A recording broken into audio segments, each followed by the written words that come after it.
It's the season finale of the North American Strikers League as we roll out the red carpet for our final three teams remaining in season 6. My name is K-Bot. I am joined by Soren, Average Alex, Joker, and Gumi.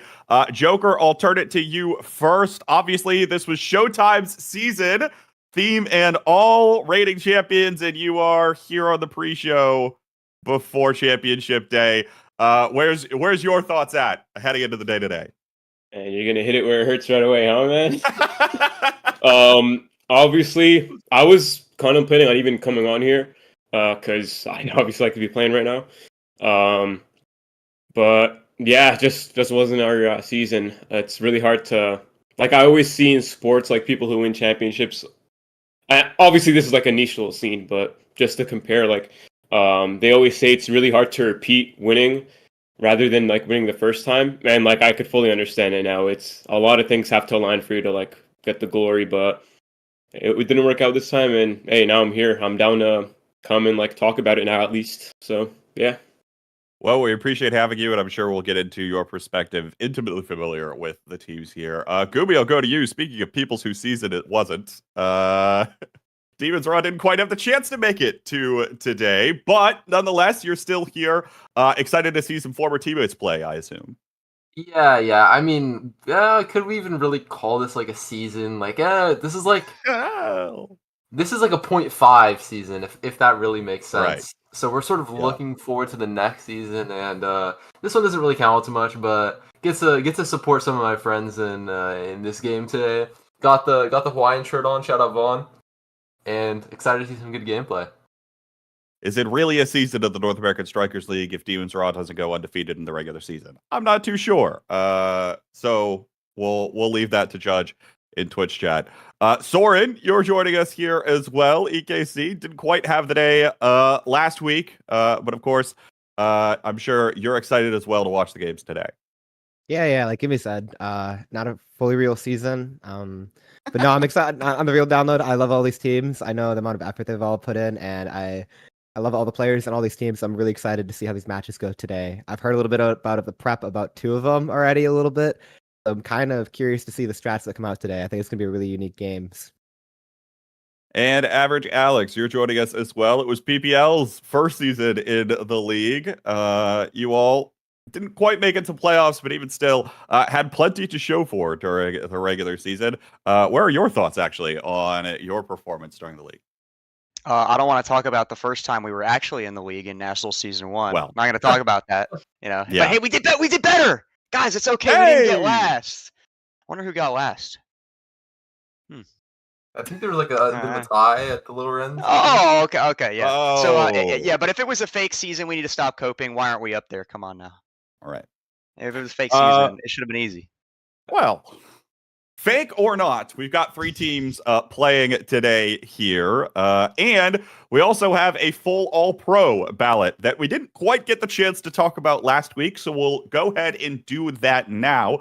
Starting with the most valuable sub. These are no surprises. This information has been out for a little while. By nobody's shock, it is Kaidoob, in fact. Coming in was originally on the Showtime roster, swapped to Hungry Like Nephew. Joker, walk me through that trade, getting Bertram for Kaidoob. What kind of trade was that? Do I need to reference what happened in the NBA recently? Yeah, well, I don't know, man. Like, it's pretty self-explanatory. Like, now that it's out in the air that, Vaughn can't participate in playoffs, like, he offered the trade and he said, like, look, man, like, we kind of, like, really need him, and kind of agreed. And I was like, dude, like, I'm not going to be cringe and, like, make his whole season go to waste because he can't show up in playoffs. And the only person who can probably replace him is having Kainoob there. So I just said, yeah, sure. Like, we all are going to show up to our games anyway, so...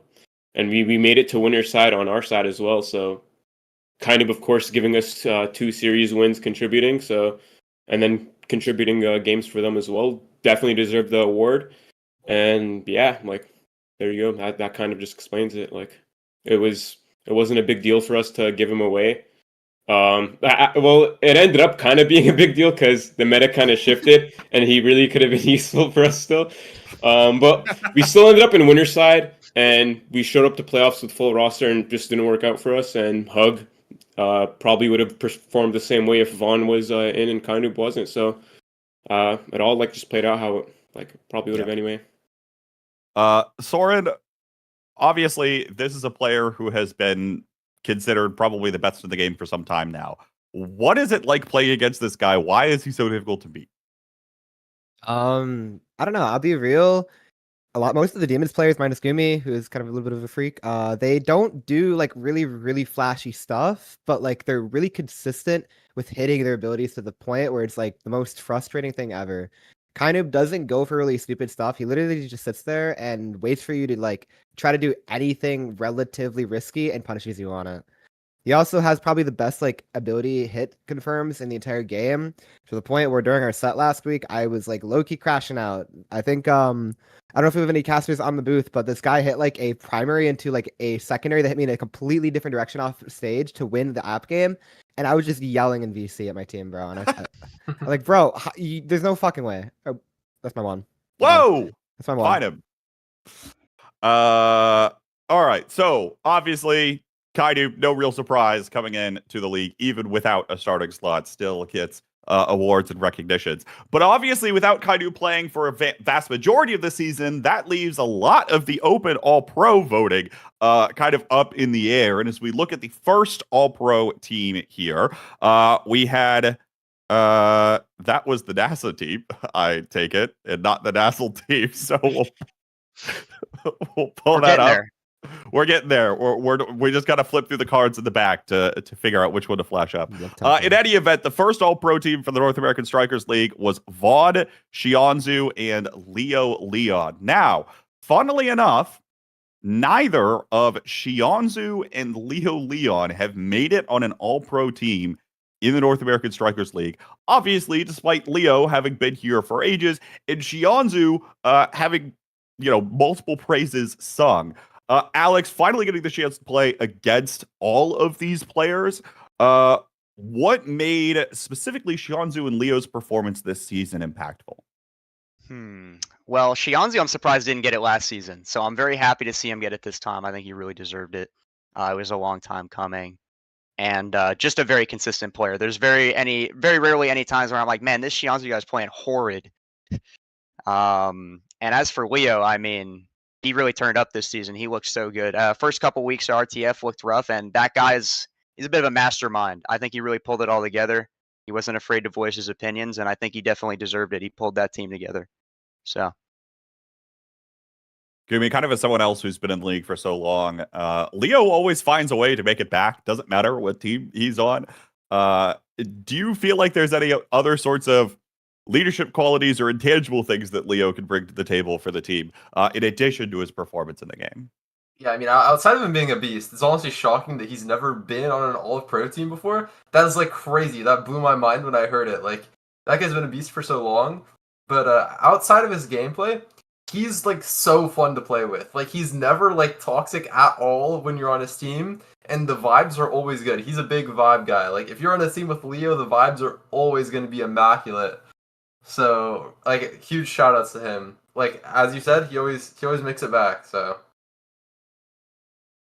And no different, of course, next time either, I am sure. Let's head over to the second team. This is Soren, Carmine, and NXZD. Almost an EKC sweep, Soren. That has to feel pretty good for at least some kind of moral victory here.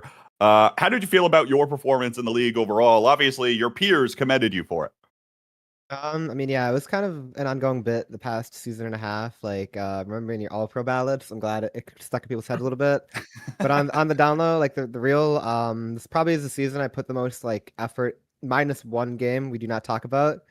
I put the most effort in to actually winning the season. Like, I tried to specifically fit the meta the entire time. I pride myself on being really, really flexible and not having to make my team play around me. I think for most of NASL and end of NASL in playoffs, I was always last pick goalie unless we needed to deny for draft. So I tried to really fit my team around, and I'm glad that it kind of showed this season. I thought I played pretty well, and I'm glad that I finally made an All-Pro ballot after 4 seasons and 3 years of playing the game. And my the work paid off with me. Yeah. And NXT's there as well, obviously. But Joker, rounding out this roster in the midfield slot is Carmine, who, similar to following your footsteps almost, has switched back and forth kind of between the two forward non-goalie roles. But he's kind of done it with some unique picks, and it obviously caught the attention of many on their ballots. Yeah, I mean, well, Soren covered himself, so I'll cover the other guys. Obviously, like Carmine, definitely valid that he gets a spot here. He performed outstanding, like in pretty much most of the games for his team this season. I haven't really like sat down and said like, damn, Carmine played really bad this game. And it's just crazy. He did it. He like stole some wins from some pretty good teams on some crazy picks. So like his spot is definitely valid here, and I'm glad to see he got some flowers as well for his performance this season, and like NXZD as well. Similar to Leo, it's the brawler that we talk about for the longest time. Like this guy is so good, this guy is so good, and we never seen him on an All-Pro roster before. So I'm glad NX is getting his flowers as well. He was just tearing it up this season, just farming kills on repeat on people. So yeah, glad to see NXZD in this roster as well. 100% deserved.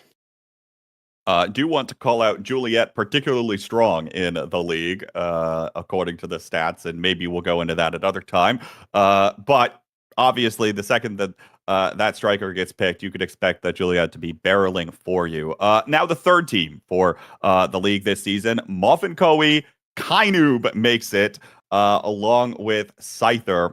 Alex, obviously, Muffin here has been in the league now. This is his second season, but a very unique style when it comes to goalie play overall. You see the Kazan, right? Not exactly something you expect to see in the goalie slot. But even if it's unique, it's enough to stand out because he pilots what he does play to near perfection. Well, I gotta say, I've never seen my brawler have more of a mental breakdown than playing against Moffin. So I just get to sit back and watch. I'm like, here's the core. It's not my problem. You just figure it out. It takes 30 minutes. You got it. But no, he really is crazy. I mean, it's easy to say he lives in the servers, and you know that's helping him a lot here. But honestly, I think he'd do it on 60 as well. The guy's just crazy, and to be like so like unique at this stage in the game, I feel like just playing the Kazan, playing the Rasmus, occasionally like a Finny or an Imi, it's to blend in very rarely. It's really incredible. It's very difficult to just like say, you know what, I don't really care about the meta. I'm gonna play what I'm good at. It's tough. So incredible stuff to him. Well deserved. Well, we've talked enough about Kainoob here, but Gumi, I do want to hand it back over to you for Scyther as well, because this is a player who is known to make very flashy plays in the brawler role as well. How does he keep getting away with it against goalies such as yourself? I mean, yeah, Scyther is really, really good. Like, I always put him really highly. Last season, I had him as my number one brawler on the ballot, I'm pretty sure. And this season, he really did it again. I mean, he's been playing super well. And how does he do it? I don't know. Scyther 12 is a magician, and as 3Z would say, he has like a magnet to like distract the goalies and like suck the core from them or something. All right, But yeah, I don't know. We'll have to check whether or not that's actually legal, and whether or not he's implementing hacks in the game. But nonetheless, obviously, he's able to pull the magic trick in the rabbit out of the hat in order to get the job done. Of course, we have other awards to give out in the All-Pro voting, and this is what we really didn't get the chance to talk about last week. For another season, the most improved player is also the rookie of the season, and it is Hungry Boy from Return to Form. Joker, a player, again, has risen through the ranks. Return to Form made it to playoffs here, but felt like he was already decently strong entering the league, given that Return to Form almost shocked your team in upset week 1, if you could believe that, remembering all the way back to the beginning of the season. What's it like, and how has Hungry Boy continued to rise to the occasion here? We've seen him in NASL before as a sub, and he's played pretty good, yeah. He's shown solid performances in the past, but this season he really came out and showed like, I'm here, I belong here, and like I'm him. Like he really was pivotal for his team. and their success this season. If you just look at some of the stats as well, like stats are kind of overrated sometimes, but when you look at the damage stat, like you can really see this guy was like putting in a lot of damage for his team. It's really like a deserved couple awards for him. First week, like you said, they gave us a pretty close series. We ended up getting the win, but every season we play RTF, even like last season was similar to this. Barcode always jokes about like, oh, I'm glad we caught them early because they're always scaling, and it looked like it this season as well. Like we got the win early first week, and then we just saw how they scaled, and we're like, damn, like they probably like would have gave us a way harder. Like it was already close. It would have been way harder to win if we caught them while they were scaled. So yeah, that just pretty much covers all. Hungry Boy definitely deserves it. Sorry, I'll turn it to you now. Was there a particular moment you felt like that stood out to you that kind of encapsulated Hungry Boy's kind of significance in this season? Yeah, so I'll talk a little bit. Wait for me to finish before you say anything. So I'll be real. Going into the league, I was not a Hungry Boy believer. I was pretty vocal about it. I thought he was one of the lower end midfielders in the league. I thought his playstyle was pretty easily to punish, and he was kind of, I called him like a vice Imi one trick. That being said, my opinion on that has changed quite a bit. We played them week 8, won with Miri Meg. But that being said, I think Hungry Boy, as far as players in the league, is one of the best at like learning how people work and how to like punish them. Because we like going into playoffs, I was not expecting him to play as well as he did. I was very impressed. I wouldn't say he's the reason, but I as far as any player on the team that I had trouble with during playoffs, it was Hungry Boy. Like I'm very impressed by the amount of work he's put in, and the scaling that Huss talked about was definitely real. Like, yeah, I can't give this guy enough props. He had me on lock most of our entire 2 games in the playoff set, and yeah, I mean, props to him. I definitely think he deserves the most improved, and I hope to see him next season as well. Always going to be interesting to see how much further players like Hungry Boy will be able to continue pushing in the league. Of course, there wouldn't be an All-Pro if it wasn't the MVP. And the MVP this season, if his name is not Kainoob, it's Vaughn. Gumi, what makes these two players particularly in a league of their own virtually untouchable on an MVP vote such as this one? Well, to win MVP in the North American Striker League, as I'm also aware from NASL Season 1 West, where I won MVP. But so we not counting that. Fact checkers, is that true? Yeah, No. it is true. No, it's not. You guys didn't even do a vote. Self-declared MVP or what? Crazy. But continue.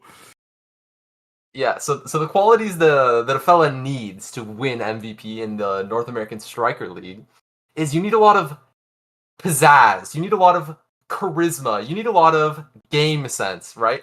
And that's what these players have. Like Vaughn, when he's out there on the field, like you feel like the aura coming off of him, right? And that's how the ballots function, right? So basically, if you don't have like aura while you play, even if you're good, you're not going to win MVP. It has to be like aura plus game sense plus pizzazz plus something else. Alex, why do I let this guy yap? Why do we keep having him back? I don't know. I got nothing. All right. Well, do you have any props for Vaughn? I probably more related to the game. Yeah. Go for it. Well, this guy's always on top of the meta. He's always playing near perfect. I mean, frankly speaking, there's nothing more horrifying than Vaughn when he's playing on. It just feels like I'm playing against a robot, one of those chess bots. It's just like they're sacrificing their queen. They see something I don't. Somebody help me. And there's also just no higher praise, in my opinion, in the game than when you get praise from Vaughn. So, I mean, I definitely think quite highly of him, and he this might not be the last time he's the MVP, frankly. But who knows? Maybe somebody will come up. Maybe it's Hungry Boy. Who knows? Who knows? Never know what could possibly happen, especially as we keep going season after season. Joker, you got something? One last thing to add I don't think we're talking enough about like how this guy, like, I glaze this guy a lot, but this guy really put in the work this season. Like every single like week, I see this guy grinding it out, and I'm really happy that like he's getting his recognition again. And honestly, it's crazy that he did it on 2 different roles now as well. Like every season, we've seen the most valuable player be a midfielder, and he just role swap to goalie after not playing the role for like 4 seasons straight. and just went and won MVP and did a pretty crazy job, like just elevating his team to that first seed position. Like we usually see MVP like always be given to the person. Well, it's always given to the person who performed the best on the first seeded team, except last season. But yeah, it's definitely deserved for Vaughn here because he put in crazy work and yeah, deserved for him. Absolutely deserved. Now, real quick, because the match is probably about to start soon, I want to give a quick preview of our three teams. And to start with that, I'll go with the Sunubu Strikers first. Soren, I'll pass this off to you. The Sunubu Strikers came into playoffs as the 6th seed overall. They beat Showtime and returned to form to end up here today. But apparently the power of friendship carried them through that. What exactly was it for this team, you think, last week that made them successful? So, I'll say Sunubu Strikers, all three of the players. I don't think they made a ballot, and I think they're the prime example of proof that like teamwork is better than any sort of like solo like skill you have. That team is also, I think, the best example of scaling, and I think their prep time is a big reason why. I've never seen a team put the kind of work and like the way they put their work into prepping for teams is why they are so successful. I saw how they played against their teams last week, knew a little bit about it from talking to Josh, and they have a really good like head on their shoulders. They know what they're getting into. They have a contingency plans for most things a team could bring into them, and I think that is a big reason why they won the last S tier, and I think they have a pretty solid chance of doing it this time too. I know I've been part of the help like coaching squad for Sindubu, and I think they have a really good chance of taking it today. Joker, last week on the post show, Gramella talked a little bit about his mentality and how that's developed as a competitor. How important is that on championship day coming from the person who won it last year? I think there's three main things you kind of have to like win the whole thing, right? The first thing is you just got to show up and play good on the day. Like if you look at winners finals, like the team on paper and all season has been Hug. That's the team that's like performed the best, right? But if one of them has an off day and everybody on Bun shows up to play today, Bun's just gonna win. That's just how it is.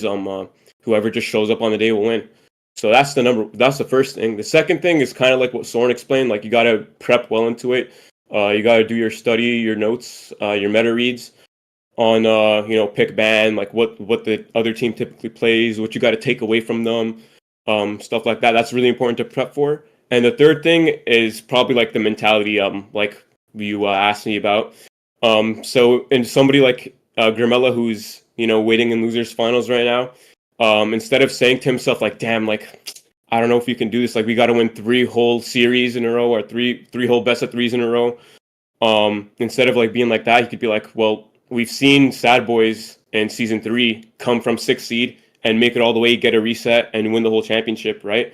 We should be able to do that too. Like it's definitely doable. We won the last S tier, right? Like we can do this. Like you got to go into this thinking you can actually do this and like fully convince yourself. No like half-assing it. Like fully convince yourself, or else like you're just never going to be able to do it. So those are like the 3 things you got to just like have to, just be able to win it all, in my opinion.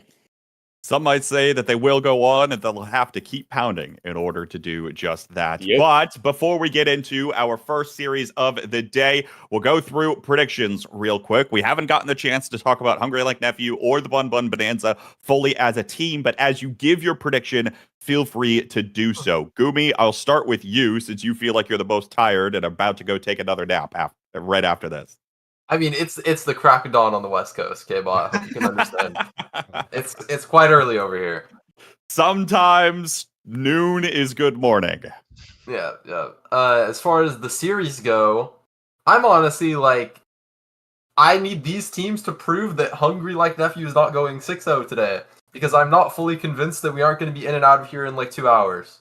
So, yeah, I'm going to be voting for Hug here. Alex, to you. Yeah, I don't have anything interesting to say. I think I just feel the exact same way. It's going to be awesome. I'm kind of rooting for the other 2 teams, frankly, but I think Hug's probably the favorite here, just logically. All right, Joker. I kind of alluded it.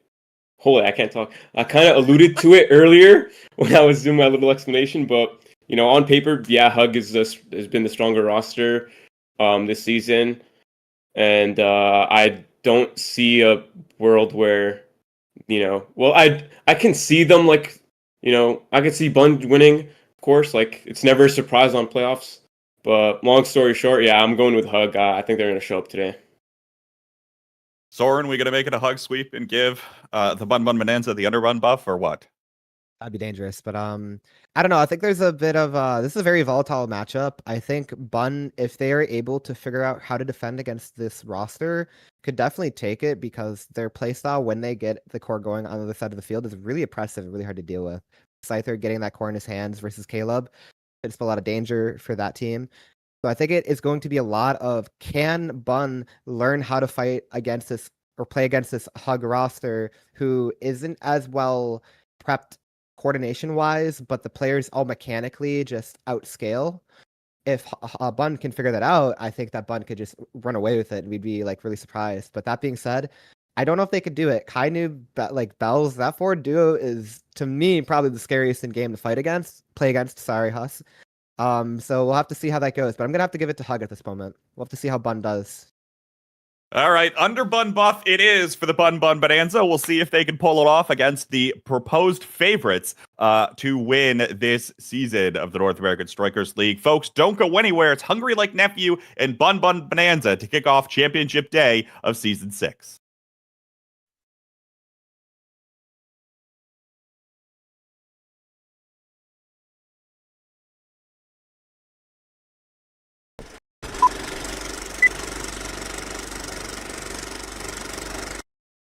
Tenacious like Tom, resilient like Jerry, dog like Spike, hungry like Nephew.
Good evening, everybody, and welcome to the North American Strikers League Season 6. Finals Day is here, and we will finally be able to crown a team today for Season 6. It's just been a long time coming. All of these teams have really just been putting it all together, learning as much as they can, using knowledge that they have gotten from past NASLs, watching NASA, all of the teams together combined into this day today. I am NVNYC here, joined by Slav, and it is just going to be an incredible day today. Slav, why don't you go ahead and introduce the two teams that we'll be seeing in this winners finals?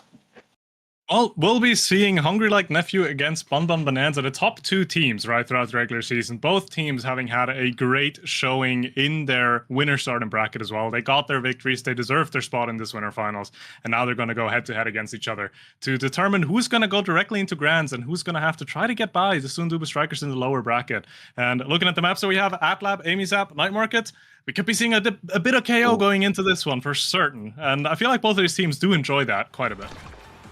Yeah, totally agree with that. In fact, perhaps the teams knowing that the opposing team looking for KO so much that they are definitely going to be taking that peak performance, giving everybody a little bit more speed and a bunch of extra stagger to keep themselves alive here, as we definitely do start off here on Atlas Lab. A couple of interesting picks here. Liari on the Juno here, which is definitely a nice safe pick. Scyther on the Rasmus as well, which is a safe pick. But Lilybun deciding to go Amy. They usually are better known for some of their more defensive picks there, but a kill is going to be found for Hungry Like Nephew, and we'll see if they can convert this one into a first point here, the first blood in this winners finals on this finals day, which is actually so exciting here. Well, quick shout out to K-Bot for holding down the pre-show like always and just getting all of that knowledge from the current teams, current players, some of the subs that were showing up. It's really great to just get everyone involved as this first point is just about to commence here.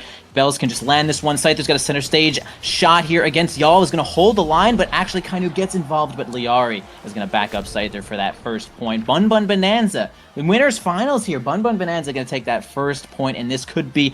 I'm actually not going to say it. I was going to say the thing I typed before, but I'm actually not going to say it.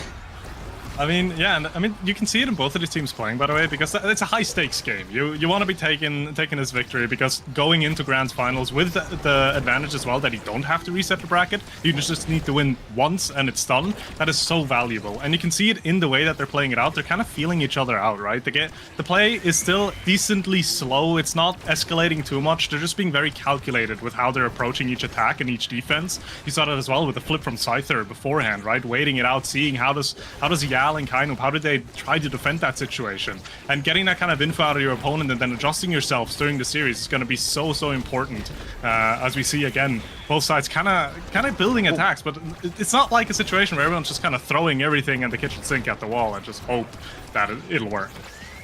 Yeah, for sure. Something that nice shot there from Bells to reinforce that one with the primary. Something that we heard in the pre-show there, specifically about Kainoob, is that sometimes it is just really better to stay as consistent as possible and just kind of wait for that moment where your opponent thinks they can outplay you or do something a little bit flashy. And as long as you are just as consistent as possible, your win rate might actually look something like Kainoob's, who has found themselves an MVP a couple of times here, possibly regarded as the best Strikers player for a while now, although we do have Hug here grabbing both of these barriers. Bell's going to dribble to themselves. They are going to play second goalie with Lilybun for just a moment. Now in the hands of Scyther, who's going to bring it on down the board here.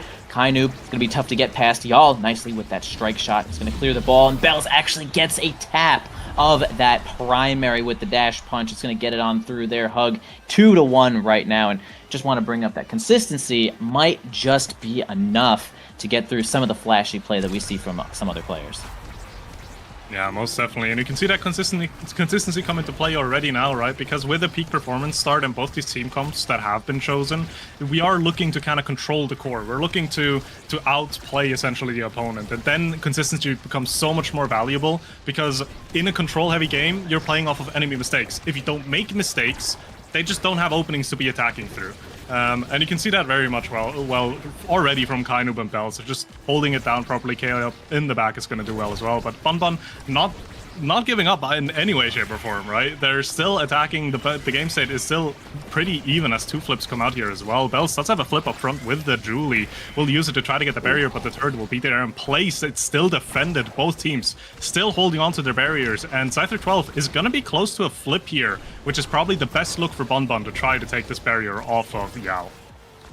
Yeah, I mean, Hug is also trying as hard as they can to get this barrier off Lilybun and Liari, but they're doing such an incredible job of defending as well. Trying to mix up there with the Death's Touch, but it doesn't seem to work out. Y'all kind of aware of what's going on here. Kainoob as well, just totally playing a little bit of second goalie, but can kind of fly forward there with the blazing pace. The ult from Yal almost enough to get it through Lilybun, but not quite yet. Scyther getting a nice pendulum swing that flips in with nice quick one through the barrier openings there, the gates. That was actually some great play. And it was so necessary as well to execute it as fast as Scyther 12 did, because wait any bit longer and Kainoob and Yal are gonna be ready to defend it appropriately. So already, right, first game of the day, first set of the day, we're already finding ourselves in a 0.5, and that's everything we're hoping for today, right? Competitive series, entertaining series like this, as again, both teams are just not giving each other anything. One barrier drops on both sides, but it's Atlab, right? You care about the second barrier more than anything. And as of right now, Hug is trying to make a push to take the second barrier off of Lilybun.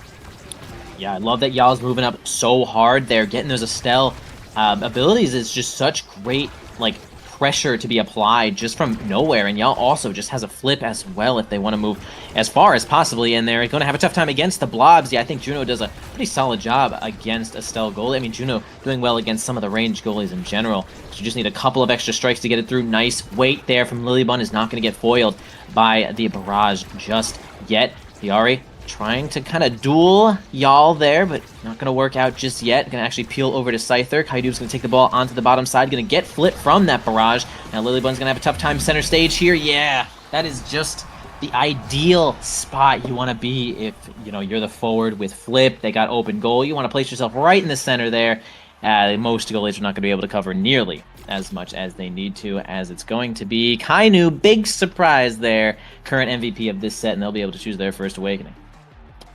Yeah, but Lilybun was still on top of it. That was just an issue of you just couldn't get there in time. But again, the set does go to Hug, and we're gonna get speed onto Kainoob, and speed on a Kai character. Ooh, that could be quite dangerous and risky going down the line. You do have that benefit of getting 2 picks for Bonbon. The bulk up together with the peak performance for Lilybun is going to do quite a bit of work, and obviously size for Scyther 12 is going to help so much on the offensive end as well. So I feel like you're kind of evening yourself out. Bonbon actually is kind of happy, I would say, going out of this draft. It could be better, but in relation to how the draft could have looked for a Hug this time around, I think Bonbon is walking away pretty happy from this one.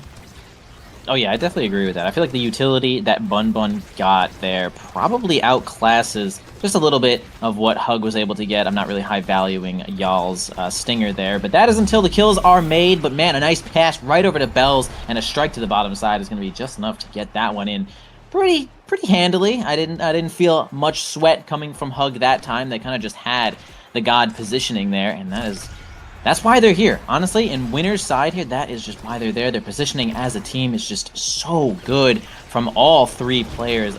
Even without Vaughn here, like, even Joker said it during the pre-show, it's like, well, Vaughn and Kainoob are possibly comparable right now. They're just both so good at their roles, and even at the extra role that they've been playing. So, I mean, that's just what you can expect from these teams. And the synergy, man, even the synergy with just Kainoob popping onto the team, I mean, they are just so in sync, and Bells is going to get a kill there with that flip, which is certainly going to make this power play quite difficult. Kainoob's going to move up really far, hit that flip, get that kill, and Kainoob going to pass it right over to Bells as well. Man, the team, Hug, Hungry Like Nephew, looking so good right now, but Bun is certainly not out of it yet.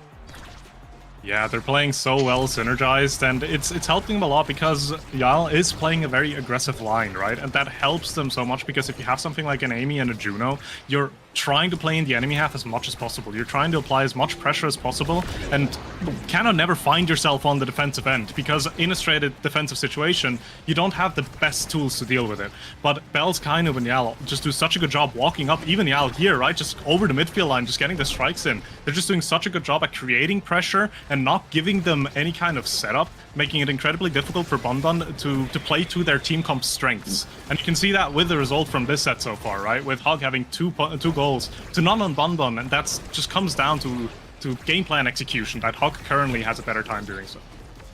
Yeah, Kainub at least looking a little bit weak here.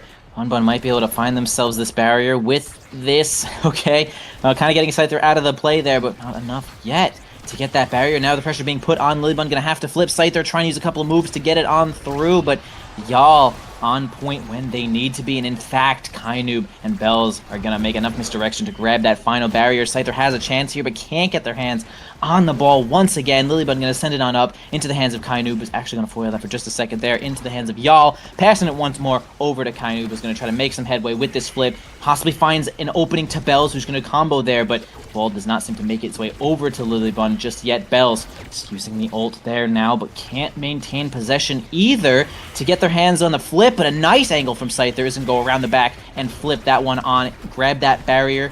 Just gonna grab possession of this ball here, though. Once again, Kainub just doing such a good job of playing kind of a second goalie here with y'all when the gates are open, but man, Bells gets it through. I mean, it's like the possession that Hug has. They just, oh man, they can always just get the ball where they need to go. That's what it feels like, because they have so much agency over these plays, and when like Bells is ready with these cooldowns, I mean, he just gets the ball right when he needs to, and it's really just on Bun to just play defensively in that spot. I mean, you can even see the levels currently. We have Kainub at 8, 7, and 6 here for Hug, and Scyther and Liari 6, 5, 6. I mean, the hits, the redirects, the barriers taken are shown. Yeah, and it's so difficult for Bonbon because you're going into this draft, right? And what you're looking for is some way to efficiently swap sides, get the attack for yourself going, get cooldowns, get movement speed, and make sure that Hog doesn't get what they want. But Hog is getting stacks and stacks on Bells, so this Juliet's going to be an even bigger threat now, because as the point progresses, she's going to stack movement speed, and she's going to be in even more places than she already was. And the hotshot as well for Kainub, even though the primary focus there is probably to deny it off of Liari, obviously Juno hotshot being very much a danger. It still helps a lot with the cooldowns. Obviously, Kai hit with a 12-second barrage right now. Barrage, in my opinion, one of the strongest primaries in the game. That hotshot's going to help a lot with getting that ability up more often and getting that offense going for them a lot more.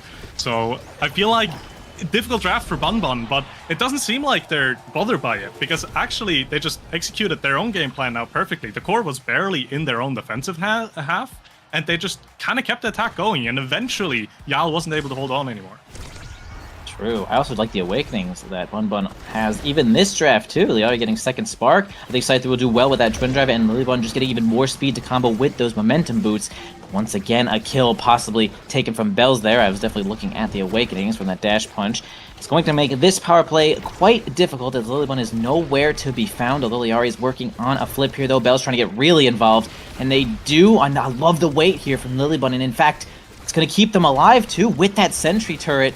Scyther almost able to get it through, possibly one more size perk might have been enough to do it. Bells might be able to flip here for a double. Raji's looking for that kill too.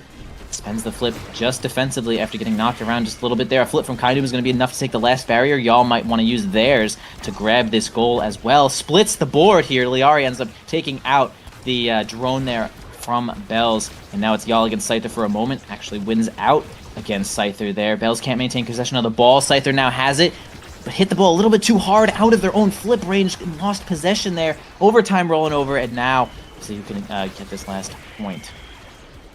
Yeah, but overtime is slightly favoring Bonbon in my opinion, just because of that Juno. The Rasmus also really being able to get a lot of work going with core speed, and Amy having a little bit better tools in my opinion compared to an Estelle at getting fast moving cores. So they do find themselves a point here, and they're looking good, right? They have made adjustments. They're finding those strike advantages and those positions to take those barriers, and they need to keep on playing like that, right? They need to keep on finding these advantages and be taking the barriers, as Scyther 12 as well does just a really good job at just outplaying Yal as much as possible on that defensive end. A lot of damage is coming through on both sides now, actually. Even though we have a peak performance start, Liari and Scyther 12 needs to be a bit careful both here to not be taken out. But Kainu will catch that core out of the turret. The barrage will send it into the barrier.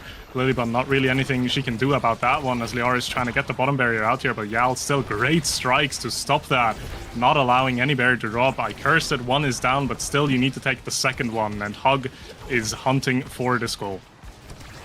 Yeah, tight spot here for Bun Bun as they're still working on this last barrier. Something I've noticed, for the most part, nice kill there, flip from Lilybun, could actually make this happen here. A dash punch, okay, it's going to get foiled there. Something I've noticed is that Hug is doing such a good job in the midfield that it feels like Bun Bun Bonanza really needs to use a lot of abilities to get the ball through the midfield, which leaves Yal, who has not needed to use their abilities, enough to defend against some of the approaches. But there it's going to be another tough situation, kind of 2 strikes against 1 there on Lilybun is going to have Hug win out there, and another flip from Bells and Yal, who seems to always have flip. Not sure if they're just banking that one all the time, but has flip as well. Lots of energy here for Hug. Could result in the end of this, this next set, this whole game, to be honest, and they'll have to move on to Amy's app. Yeah, most definitely. We'll see how they're going to use it, though, because you don't want to be over greedy with your flips, right? Because if Scyther 12 finds a good flip here and can take a barrier or even a goal with it, the set is done and your flips go into nothingness. So Bell's probably looking to use it right here just to confirm this goal. Cannot find it, but a beautiful catch will still get it, and the dash punch confirms it. Again, Amy doesn't really have any tools against dash punch. It's just so difficult to deal with that, especially if you just use your glitch pop to get a core. So we're going to go into a 0.5 and potentially the last point of this game if Hug is going to be able to find it. Yeah, we'll see. Minor energy advantage here for Bun Bonanza. Scyther flips instantly, gets the ball away, tries to clear it and grab it themselves with that Death's Touch. Doesn't seem to work out just yet. Lilybun could just get the ball right through one more time into the hands of Scyther, but again, we have Yal doing a really good job of foiling Scyther's approaches until they get it on through with that whiplash. The strike shot cannot find its mark there. Bun Bonanza keeping themselves alive in this game, and that, you know, honestly, one set sometimes is enough. We have seen it before. These reverse 3-0s really do happen. They very much do, and they are rewarded with a few options in this draft, right? You have the missile propulsion that's going to go into Lilybun there. Possibly just something to shut down either Yal or Kainu, but also just gives you a lot of more range, efficient range to be working with, and more damage to be playing with as well. They have been finding KOs, so if they can lean into that, that's great. 1-2 is going to have to be denied off the Juno, but Juno with Monumentalist is still going to hurt. Also, not to mention, Scyther 12 got another Size Awakening, so all the magic that he's been doing already, it's just gonna get better. Again, though, on the other hand, you have Prime Time on Kainu. That means that Barrage, that strong, really strong ability, is gonna be available to you much more. So again, both sides I feel like just being very happy with what they were able to pick up in this draft. I agree for the most part. I really thought I would see the Super Surge from Liari there. I personally high value the dash perks onto Juno, but we'll see what the Monumentalist can do. Like you said, it is a ton of damage, and the blobs will cover a little bit more space there as well, especially with some of the speed that we see here from Liari. The blobs are going to be moving as fast as they can. Look at them trying to get that ball as quickly as they can, although open goal here from Bun Bonanza. Man, good try from Lilybun. Try to like reinforce that goal just in case they got hit or missed it, but the dash punch is just 3 attacks. It is dash hits ball, punch hits ball, strike hits ball right after. So it is really difficult to deal with sometimes. And against a ranged goalie, well, that is where Juliet might actually thrive. Yeah, most definitely. And right now, Scyther 12 is having a pretty hard time. Almost taking out the flip is just barely not enough. So Scyther 12 being able to hold on to that flip, but probably has to use it just to stay alive here. While Kainu and Yal were making an attack, they're getting one barrier, and the clears are just nice. They find these angles through the enemy forward so consistently and so well. But right now, it's Hug's time to shine. I say again, get a power play. Bells gets a kill, confirm on it, and now barrier is down. Attack is still going. There is a clear through the Juliet ultimate there, which is going to help a ton. But the dash punch comes through, but no, the strike is good. It does get it out. And now Bun looking to take the second barrier and hopefully find themselves a goal at this point. Oh, wow. Kainu finds it, which looks like the Giga Blast might have been able to get it on through there, and maybe just hit everyone in its path too. Gonna make good use of that, especially with Hot Shot there. It's gonna make the ball go quite fast. But now we are moving on to what seems to be a game point for Hug. Bun Bonanza currently 0 points in this set, so they got quite a little hill to climb here, though. Scyther going to spend a little time getting some healing. Going to try to get this barrier away from Y'all. That was really close, but Y'all does stay strong. The barrier remains awake. And Scyther trying to get some healing as well. They do actually end up finding a flip, although Bells, okay, loses control of the ball from a slime. Could have maybe had made something happen with the flip of their own. Gonna be a little sad boys angle. Man, Y'all defends against Scyther's flip. The pendulum swing's not gonna work either, but man, Bells is gonna make a pendulum of their own with a dash punch flip combo. It's going to totally send Scyther on out of there. Pass to Bells, but it's not going to touch Bells at all. In fact, Kainoob is going to get complete credit for that one. And there you go. Hug is going to take the first game in this series, and we're going to move on to Amy's app. Like you mentioned, we could be seeing damage. We very much could be, but I feel like as a recap for this first game, Hug was just playing so consistently, right? They ended up dropping a set due to Bunbun finding these angles in that third set, but overall, they were just not giving any space for Bunbun to shine and do what they really want to be doing. Which obviously is incredibly hard to deal with and incredibly hard to be effective into. If the enemy's game plan just kind of completely shatters what you're trying to do, there's not a lot of openings left for you anymore. And that, again, that consistency that has been talked about just kind of came to show in this first game. So Hug getting a pretty good game 1 win, but Bunbun still had some very strong showings, and they want to be grabbing those kind of showings that they had and taking them into the Amy's app game and hopefully find themselves in a winning position there. Yeah, totally agree with that. I feel like Hug just did such a good job of controlling the midfield, and then that kind of used a lot of resources from Bunbun to really try to make some headway there, which left Y'all with just all of their moves when Scyther did actually make a breakaway. So Y'all just doing a really good job of defending against Scyther. I mean, honestly, all three of them just dealing a little bit of damage to Scyther each point was enough to kind of shut them down. We really didn't have like that crazy forward pressure that Scyther is really known for, just like directly outplaying a goalie. You know, sometimes you really just got to run around, grab some healing, and just try to keep yourself in the game, because 13, 14 seconds of being out of the game is just way too much to allow teams of this caliber to have. So really just keeping Scyther out of the game made it just so much easier to deal with the cooldowns that we have coming in from the Amy and Liari as well. So well played there from Hug. But like we said, we're going to be moving on over to the Amy's app. Have a little bit of a wave down there. What's going on, everybody? We're moving on to Amy's app, though, real quick. Got the Timeless Creator, and we have the Orb Replicator, that is certainly an interesting awakening there. Orb Replicator. I feel like the hey guys, what's going on, dude? Holy crap, dude! We're casting winners finals. It's crazy. Yeah, we got Timeless Creator. Hopefully, we see Rune Smile, and then we have Orb Replicator, which is kind of interesting. You could think like, yeah, you know, it'll give our teammates like 8 or 9 energy per orb, and hey, maybe that's enough to do something, but I'm not entirely sure. But I mean, the other one's timeless, so if you're playing a brawler, you're taking Orb Replicator, and Luna is going to be the first one banned on out of here from Hug. Not gonna let Libun or Liari attempt anything like that. Yeah, it's interesting. This awakening starts a bit. It's a bit special in a way that in a current meta where a lot of awakenings have like very strong characters affiliated to them and just kind of define a lot of drafts, right? If you have a heavy impact, if you have a Deadeye, it just kind of tells you the entire draft of what you need to be prioritizing and whatnot. But with a Timeless Creator and an Orb Replicator, there's really nothing like major that just excels, right? There's still some good picks, but they're not necessarily the ones that you're going to be pursuing. So it's going to be curious to see where the priorities are going to lie in this game. As like I said, the Luna is banned, the Amy got banned by Bun there, and the Vice first pick for Hug. I mean, makes sense. Vice is really strong. You're on Amy's app. You can play for KOs, so it's going to come into play quite a bit. But more interestingly enough, Julie and Rasmus both unaccounted for right now. The Drakkar is a pickup for Bunbun, which is excellent, right? Seth 12 is such a good player on that character. So having that at their disposal is going to do so much for them. The Finny pickup for Lilybun as well is going to be extremely efficient for them. But yeah, we're not even seeing a Julie Rasmus. We're just looking at pure damage dump here with Estelle Rasmus. Yeah, wow. None of those two faces to be seen on this map. I mean, I honestly thought there was a pretty solid chance that we would see Hug ban Drakkar. We have seen some nasty stuff coming out from Scyther. And again, no Juliet ban, no Juliet scene at all. It was available to everybody.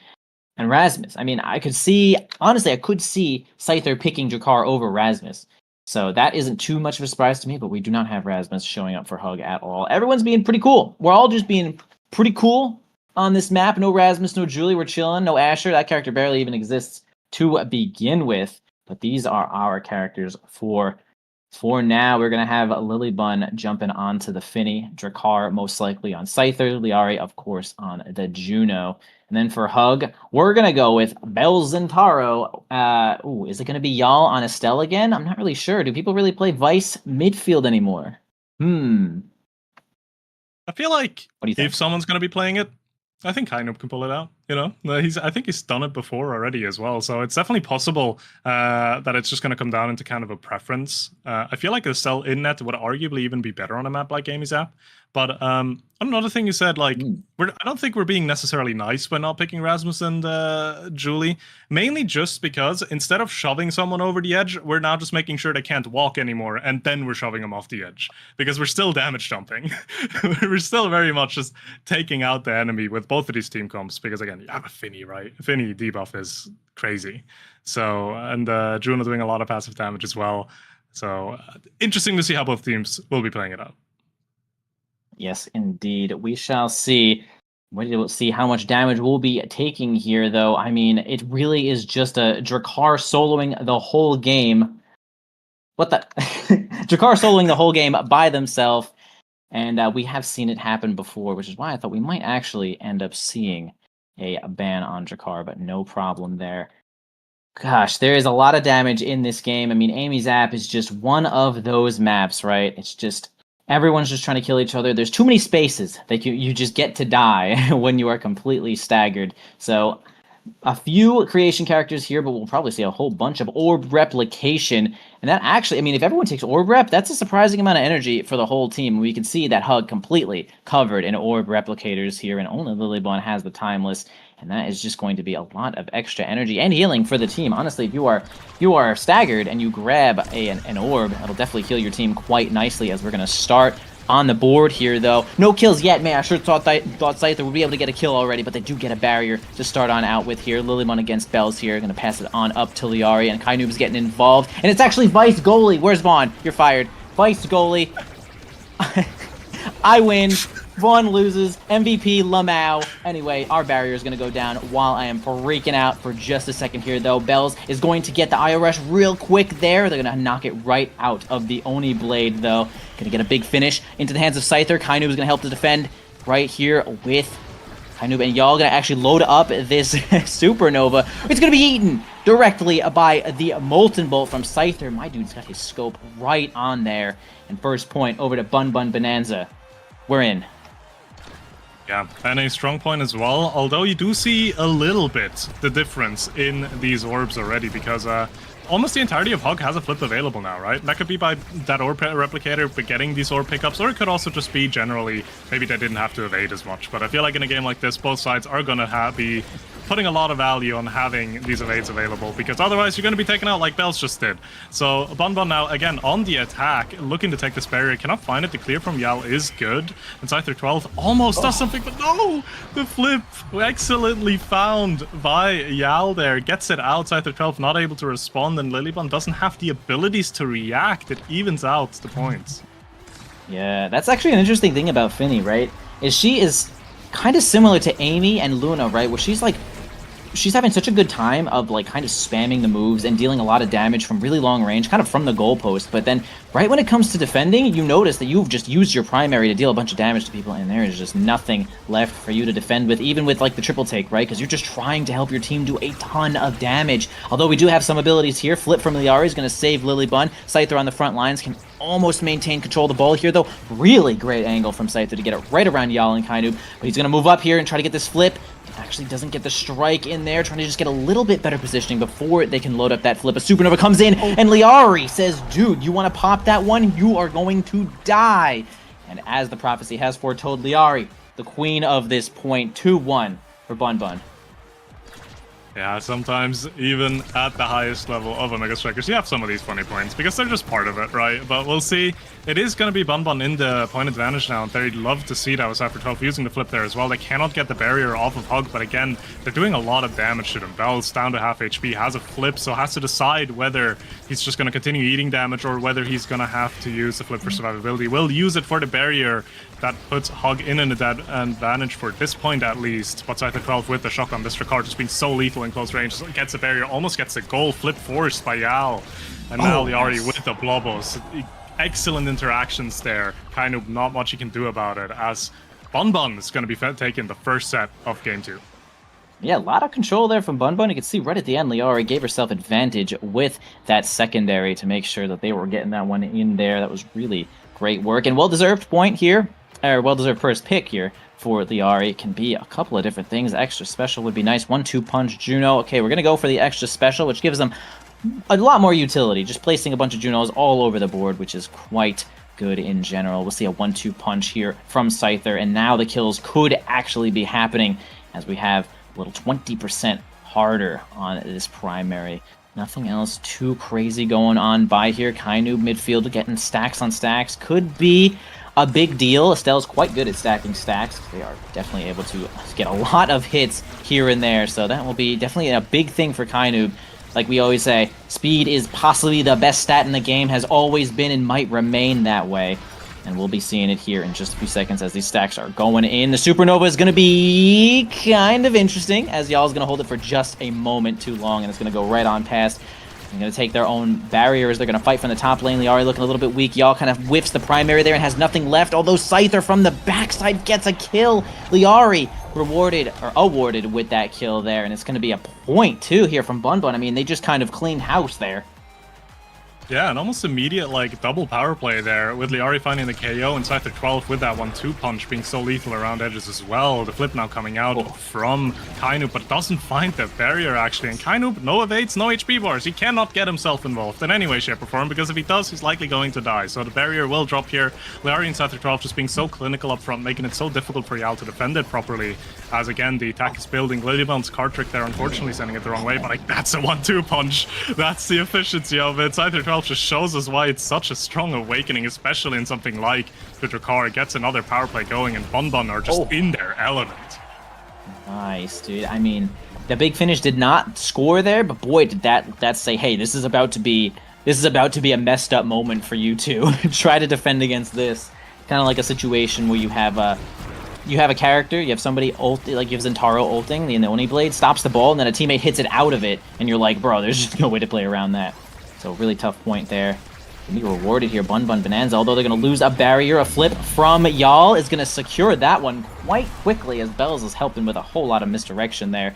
Gonna be 1 point for Hug here, although they are still behind 2. I mean, Bunbun is, like you mentioned, a little bit in their element right now. Perhaps they have trained a little bit more on Amy Zap. I'm not sure, but they're looking quite good. They're looking excellent as against Scyther 12 just threatening that KO on Kainu, just using all abilities, and HP bar is gone, although Kainu with an excellent flip there actually gets a return kill on Scyther 12. Now we have a power play in favor of the Hog, and they do want to get this barrier with it as they're trying to get the core up front. Bells does have a flip, and that's going to confirm it. Lilybond on no HP either, maybe getting that recovery drone out, but no, Bells isn't pursuing it any further as the attack still very much stands. Recovery drone now actually taken out, Kainu walking up as well, and together with the piercing shot, that will be enough to confirm it. Hug evens out this set, and next goal is going to decide who's going to win it. Next goal indeed. Kainu completely stacked on pancakes right now, is getting that sugar rush, as the 150 is going to be making a lot of trouble for Bunbun Bonanza. We can see the speed going to be running circles around this Drakkar, especially when those magnetized souls are activated. Now Liari is going to push from the bottom side here, though, and successfully get that barrier away from Hug. Lilybond and Liari are going to try to hold this ball side that comes back to help defend here. Y'all pushes up with this flip. We're going to actually end up going back here, though. The next push might be the last, though, unless Liari and Scyther can make it happen here with the shotgun. They actually put up enough pressure to get the flip out of Y'all, making the next secondary not nearly as deadly as it could have been. Although Scyther now taking the goalie position for just a moment here. Lilybond going to block the top side while Liari tries to get a simple clear past Kainub and Bells, which is certainly a tall order. Although a flip here from Lilybun. Nice weight, not going to fold over to the piercing shot from Kainu, but they're going to win a lot of strike boards. Insane combination, team combination strike, which is going to be enough to actually win that situation against double flip. But man, the positioning from Hug was just enough to get it onto the the bottom side there. Wow. Oh man, Bun Bun was so close to defending against God himself as a team. Oh. Yeah. But in the end, the positioning from Hog, right, we've touched on it already. It's just really good. And they're going to get rewarded with a set win here. They're going to get a bulk up for Kainu. Going to help a little bit with survivability and damage output as well.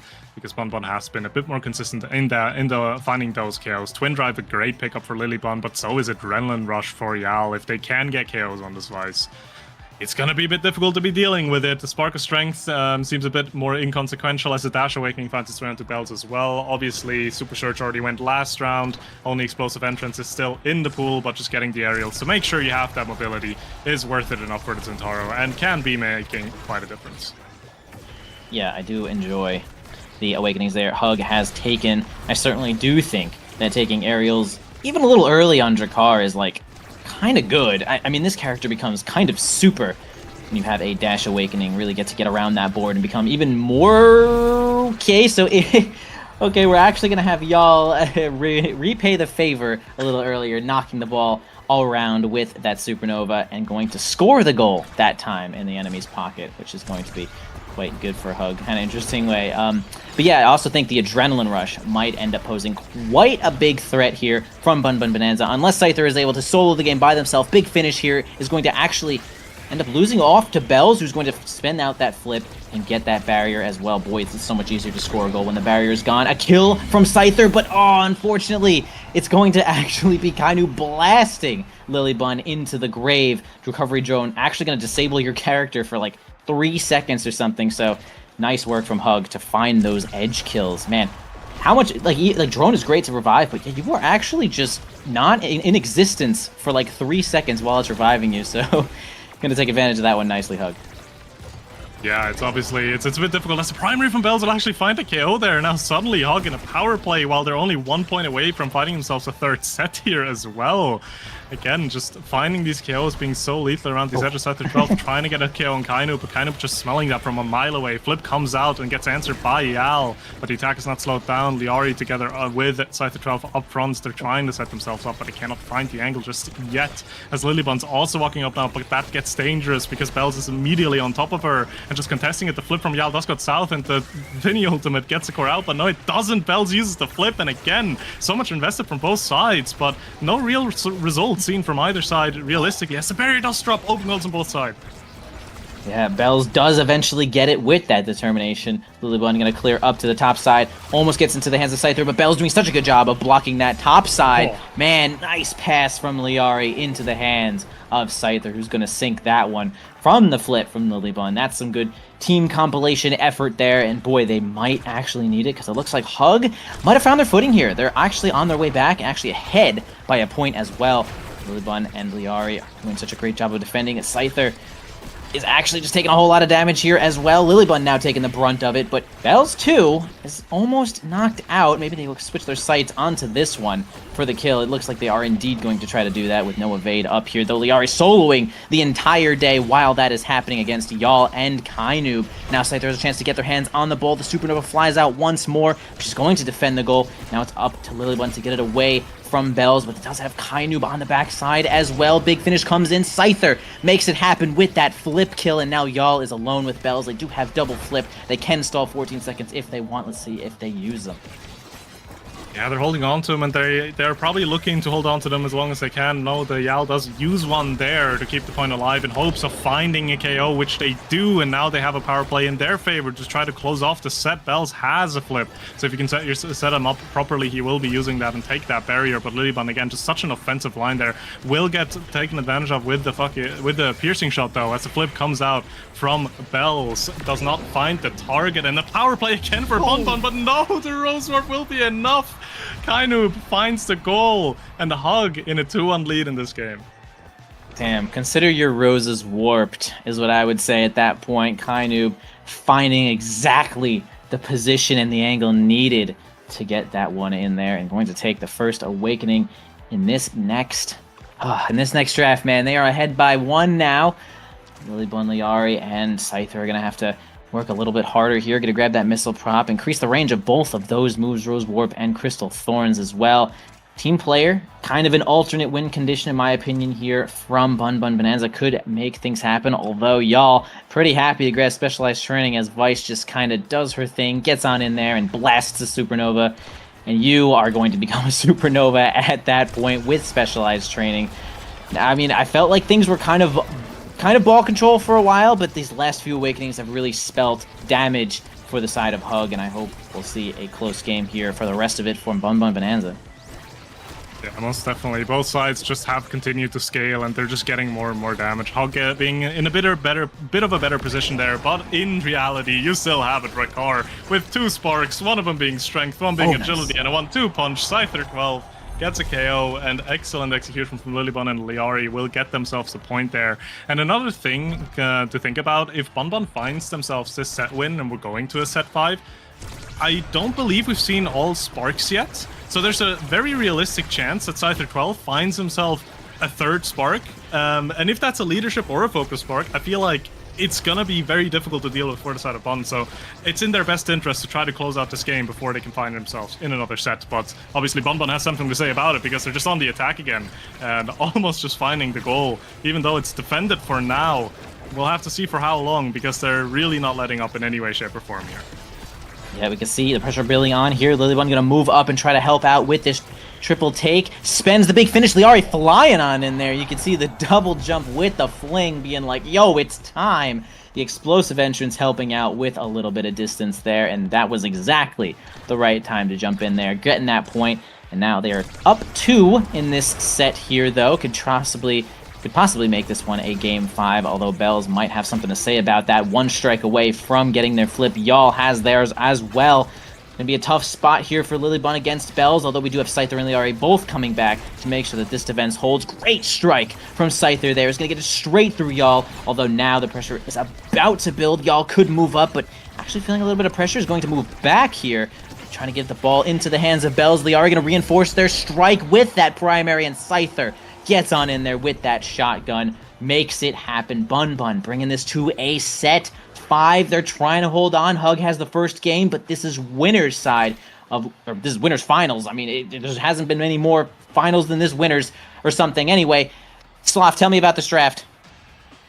I'm seeing a lot of damage. I'm seeing a triple spark for Drakkar, so that's already scary. Estelle's gonna get hotshot, which is great, right? Also a deny for herself and a good pickup for herself. What's Shuna gonna get? Well, either he takes Stinger for himself or deny the heavy, because if you give heavy to Vice, it's gonna be a bit rough. Vice still gets Stinger though, so again, more damage. You have a little bit of movement speed and HP for Lilybun, which is nice. And it feels so illegal to think about, but as Zentaro here, Bells had the option to go for Fight or Flight as a last pick, by the way. You know how you reiterated how speed is good usually? Yeah, the game I feel like at this point is way past speed. It's just about, hey, cool, we just need to have the ability to just outpace the enemy with damage or just core speed. We don't really care that much about initial speed, and yeah, this is gonna... One mistake can just easily lose you the barrier or a point at this point, because it's such a volatile position for both teams.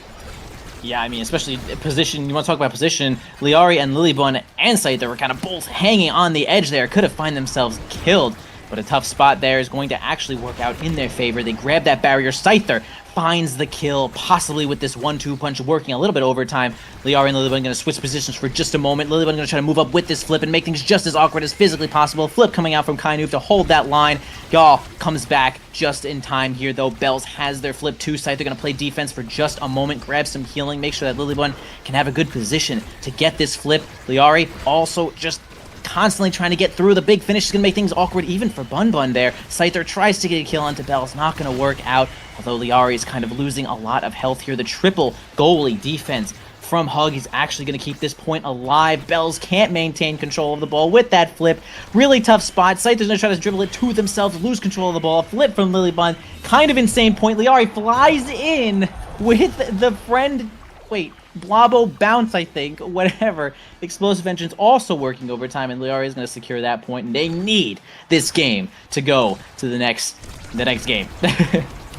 Yeah, that point felt so illegal. I don't know how Hug was holding on to that for so long. That defense was just excellent, and in the end, Bon did find the angle there. And again, you can see more of the same. The attack just being so strong in Bon's favor. But unfortunately, the core finds its way past Lilybon, and now an open barrier. As a piercing shot takes Kainub's own barrier. They're trying to take damage onto Scyther. So open goals on both sides. So again, it gets a bit more chaotic. It gets a bit more difficult to play out. Estelle will get the core all the way up to Bells there. Scyther 12 now almost has no HP anymore, has an orb, but I'm not sure if that's going to be enough, as again, damage jumps just being found continuously. Liari just trying to contest the core as much as she can on this Juno, making it as difficult as possible for the side of Hug to get the clear out. The flip needs to come out from Yal just to keep the point alive, but again, it does get out. Bell's trying to get an attack going, but no, Lilybon's still there, and unfortunately the triple take comes out a millisecond late and sends it the wrong direction. We are in 1-1 in the set 5.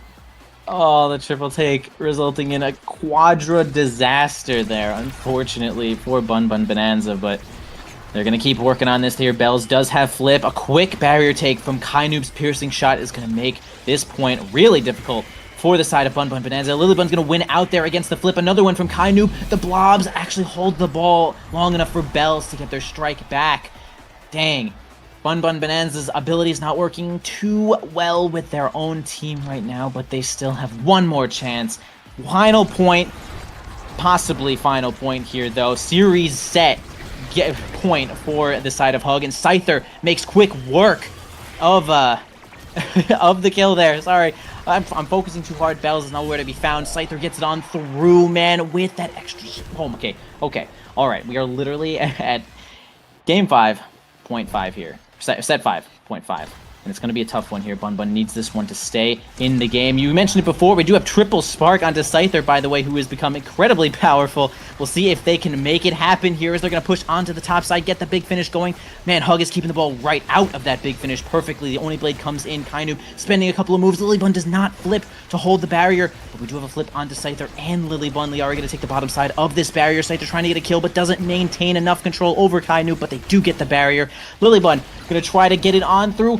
Oh god, disaster strikes, dude! Hug actually gonna take it from winners finals, though, well deserved.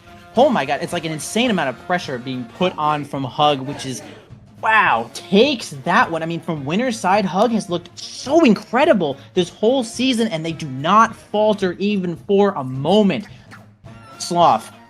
Man, Bun Bonanza tried so hard, and it was so close, right? They were literally a millisecond away from grabbing that final game and bringing it to a game 3, but oh man, what was Hug doing, bro? Why were they just so good? Why are they so good, Sloth? Tell me.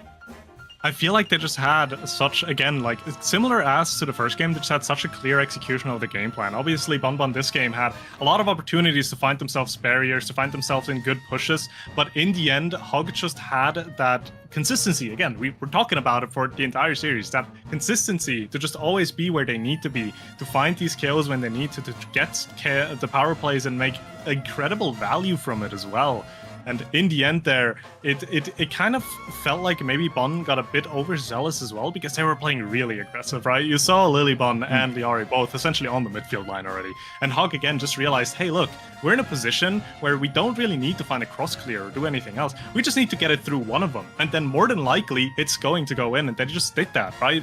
And that's the realizations in the moment that are just so valuable, that comes with experience and comes with, well, championships, as all three of these players already have some, right? Just realizing these situations and taking advantage of them in such crucial game states is, I feel like, what was the winning factor for Hug in the end. I could not agree more when it comes to consistency. I mean, the plays being made by Hug were very precise. Everything that they do is very precise. They are not taking all that many risks. Like every now and again, it's kind of like, oh, it's in the hands of Yal, right? Because he can kind of, jump forward when it comes to using the eject button. And it kind of depends on how long he wants to stay. And if he thinks he can get like a flip point as far across the goal as he wants. But like for the most part, it feels like the Kainub and Bells are just very controlled organisms, man. The whole team is a controlled organism, but it's like such a good job when it comes to just being consistent, staying safe, and just doing what you know you can control. And it felt like, for the most part, we talk about how Bun Bun Bonanza was playing a little bit risky, possibly a little bit too far forward. I think that's just kind of like, for lack of a better term, the aura that Hug kind of gives off. Like, right, like you want to just press every advantage that you have so hard. That's why we see Lilybun moving up so far, and we have Liara, like, they'll kind of switch roles a lot, and everyone's just like making sure that they get their healing to stay on the board. And sometimes it just gets away from you. You know, that's the aura. I mean, these are just two really good teams, and one certainly had to win, and that was actually an incredible game, and it's also going to be the last game that we cast for this season, Sloth. Unless you have something secret that I don't know about, but that is most likely going to be it for us. It was a pleasure casting Season 6 with you, man. Anything else you want to let the people know? Well, much my pleasure as well. Always great and always fun. And congratulations to Hug. You've made it into the grand finals, right? You confirmed yourself a top 2 position, but everyone, I mean, the day's long from over, right? We got at least a great loser final series and another great grand final series coming up. So do stay tuned for that, because it's I feel like it's just going to get better from now on. Absolutely. We are going to go just to a short break and load up our next team. Sundubu Strikers are going to be playing Bun Bun Bonanza in the losers finals of North American Strikers League Season 6 Finals Day. In just a few moments, we'll load up some new casters. Don't go away, and we'll be back in just a little bit.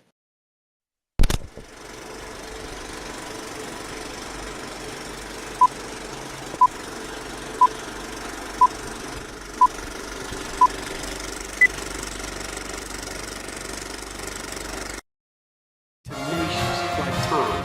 Resilient like Jerry. Dark like Spike. Hungry like Matthew.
And welcome back to NASL Season 6 Playoffs Championships Day.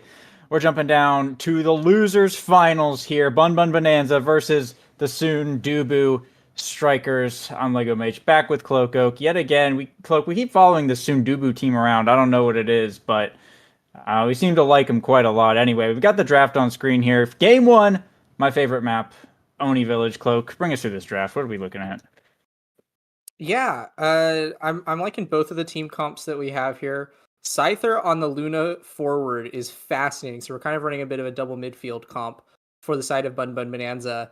And then it's very much a comfort draft for the Sundubu Strikers, running the Rasmus Estelle, classic Oni Village stuff, and then shape-shifting on the now goalie. It's been a while since we've seen him use it, but it's been on his roster for a while now. So I'm excited to see how that turns out for them. Lego, one thing that fascinates me about this match is that we are kind of watching a battle at the end of the season of two triumphant returns. We have Sundubu as they sweep into their first goal here, opening up the net really quickly. Coming off of a long hiatus. These guys haven't been in the league for quite some time. All their players have gone their separate ways. Dreezy and Grimella were split up for a long while. And we kind of saw the Bun Bun Bonanza training arc last season, so they didn't see a whole lot of success because they did their big role swap. But it seems like they're a lot better for it. This is the strongest that I think we've seen them in a really long time. So both of these teams, as Bun Bun Bonanza snagged that first goal with Scyther 12 on the Luna Dash, are reigning in for their triumphant return, and I'm eager to see which one comes out on top and moves to Grants. Yeah, I mean, absolutely. It's already top 3 for both of these teams. Looking for that top 2 spot, or even potentially the top 1. They can get past the multi-headed Hydra of Hungry Like Nephew. But we'll see. First they have to take down each other, which I think is going to be a hard enough battle. I feel like these teams are relatively evenly matched here, and on Oni Village with a recovery drone start, I mean, this is just going to be a war of attrition. This is going to be who slips up first and makes that little mistake, and who can keep the mental for long enough to outlast this map, really. It's a lot of back and forth and a lot of high-speed cores that you just have to always be on point with. And so far, I mean, we're seeing kind of the pinnacle of that. A lot of core flips getting traded here. 4 of them getting burnt in that sequence, and shapeshifting left a little worse for wear here. Still holding up one barrier. Core flip here from Grimella to try and send it up, but 3Z getting knocked around, is staggered. Slime's coming out defensively there from Liari to keep the open goal held down, but Grimella able to find the piercing shot, line it up on Lilybun, and that'll tie up set 1 here, 1-1. Yeah, and that's Grimella scoring that goal. I think we're going to be seeing a lot of that this game. Rasmus kind of gets shut down by a massive Dubu, especially with that Pauldrons, because the primary pretty much becomes irrelevant. Dubu is going to be able to strike around it pretty consistently. So you're going to have to rely on this Estelle who can apply pressure at range and cover a lot of Dubu's clear angles. Like right there, we see the rose work coming in on the end of Lilybun having to burn all of her cooldowns there. So I think 3Z is basically just here to sort of pad the offense, and it's mainly going to be Grimella getting those star plays up against Lilybun, because she's going to be giving 3Z quite a challenge on the offense this game. Yeah, absolutely. And I mean, ooh, nice point from Grimella. Lilybun having to roll back. Not able to hold on to the core long enough, though. A bit of a slip up there on the open goal will allow 3Z Breezy to pick up that second point. This is what this map is about. You got to be real careful pushing up and playing around this open goal, because like I said earlier, one little slip up and this core will slide past absolutely everyone. Totally ruin your day. Yeah, one thing that I am interested to see is how effective this now goalie pick is up against the double midfield. I haven't seen enough now goalie played to really have like a good amount of data on that knowledge. My instinct says she shouldn't be bad into it, but I mean Scyther and Liari just cut through shape-shifting like he was butter there. So who knows? Yeah, they could be pretty effective into the now backline. That was just a really good strike placement from Scyther. I think shapeshifting went for the primary setup, not expecting Scyther to get in range in time or something, and Scyther just redirected to the bottom of the core there. Now Scyther once again with the core flip, going to trade it with Grimilla though. Lilybun covering that bottom side will be able to keep the core contained, corralled up on Sundubu's side of the field for the time being. The Slimes coming out offensively here, but Sundubu able to power through. Push the core out, pass down to Grimilla, setting up the multiple primaries. The core from Millibun able to save it. Shapeshifting going to trade here as well, up to 3Z with the Whiplash, but core kept just out of range of that secondary to connect. Back pass here to Grimilla, trying to put it back. Once again, the double primaries coming out from the forwards of Sundubu Strikers. Not able to connect there, but when it does, it will be devastating. That much is for sure. Now 3Z Breezy has a core flip available. Sundubu just have to get the core back off their side of the field. Now burning it here with the Whiplash available. Sends it down, but a nice save from Bun Bun Bonanza to keep their bottom barrier alive as we head into overtime. Liari gets the recovery drone burnt off, and 3Z able to pick up that second barrier with the pendulum swing. Still a flip available here for Liari as Bun Bun Bonanza bringing that second one, but Scyther pushing, 3Z pushing up with the Whiplash, so the other one makes one save, but 3Z will win the strike war the second time around. That'll be Sundubu Strikers taking set 1. Yeah, nice strike wars from 3Z. That's pretty much his that's going to be one of his major strengths, especially with size and speed on this Rasmus. I think he's going to have to play mainly around his strike because the Dubu roll can easily shut down that secondary. And like I said, this size on Lilybun is going to make it really hard for hit stuns that Rasmus can pump out to really do too much. But Scyther is going to get a lot more this draft out of extra special on that Luna. Lilybun's going to start sparking here, and 3Z, like I said, wants to be playing around that speed, so picking up this Super Surge is going to make that secondary a lot more effective for him on the Rasmus pickup. Nothing else too influential picked up this draft. Liari is not going to be sad with Deadeye on the Juno, and Shapeshifting is going to get a little bit more creation shenaniganery with the Siege Machine.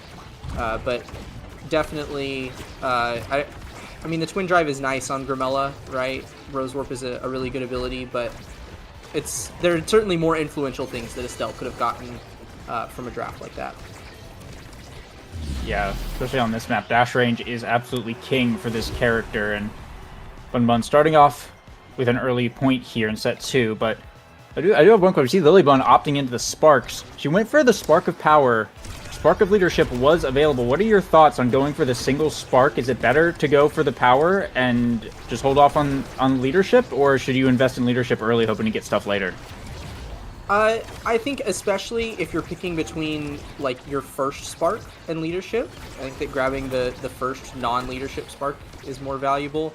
I think if all Sparks are gone and you're forced to pick a single Spark, then Leadership is better, because it doesn't need other Sparks to be good, right? It gives you a nice little bit of stats.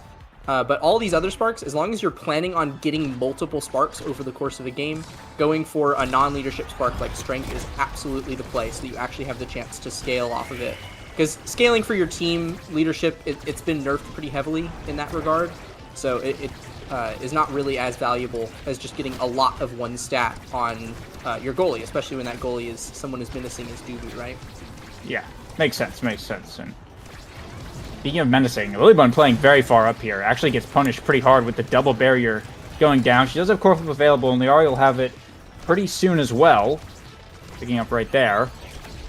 So hopefully they can hold on here. Liari having to burn or flip a little bit early just to keep the core off of their side of the field.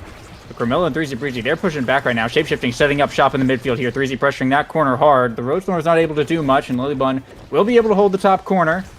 Now Sundubu getting pushed back to their side of the field. One Bonanza forced to play around this bottom side of the map, but the core slipping back around again.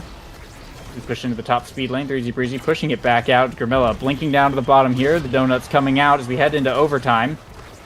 Pass up to 3Z into the corner. Trying to find a rotation. Core flip here from Grimilla. Kaz is just a bit off the corner, though. 3Z maybe another chance. Shapeshifting's primary able to catch it and keep the offense going with the Whiplash setup. 3Z, an excellent angle into the bottom corner. And Sundubu Strikers will put themselves on the board and stay alive in this set.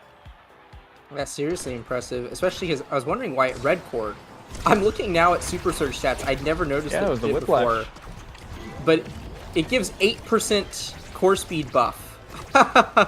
Yeah. To the abilities that it buffs, and that Rasmus Whiplash is included in the Super Surge abilities that get buffed. So very nice. And even though they started this set off at a 2-point disadvantage, Sundubu Strikers are already back in it. They've cracked open both barriers once more, and they're keeping this offense up pretty consistently. We saw the double primary overlap as well there from the Rasmus Estelle, but Scyther, a nice play, boosting down to reposition and brings the strike to the top corner while shapeshifting rotated to the bottom side there. That's going to give Bun Bun a set of their own here to tie up the game as we head into the draft, and hopefully looking to get something a little bit better here. A lot of really good awakenings showing up on this board. I see Team Player, I see Fight or Flight, I see Missile Prop, so we'll have to see how this one plays out. Yeah, well, and Lilybun was pushed all the way down to the bottom of the draft, so that's a little bit unfortunate for Bun Bun Bonanza. But the Fight or Flight on Scyther, especially with these slip kicks, you know, a little bit of extra speed and maneuverability on this Luna, especially when you're playing double midfield, it's going to be crazy valuable. Interestingly enough, Orb Replicator picked up by Liari. I have to imagine that that's mainly to maybe give Lilybun a little bit more options at the back of the draft, but once more, that's not a crazy influential draft for Bun Bun Bonanza. I think the Sundubu Strikers definitely got the better end of it, with Grimella getting Team Player, more size on 3Z, and Shapeshifting has picked up every creation, duration, awakening in the game, which means that he now has, I believe, 130% creation duration, as well as a little bit of size from Timeless Creator. So, especially with the playstyle of Now Goalie that has, you know, sort of the tower defensey, you want your primaries to stay on the board for a really long time. Look at how massive Look at that and thing. Look at that long-lasting. thing. That's crazy.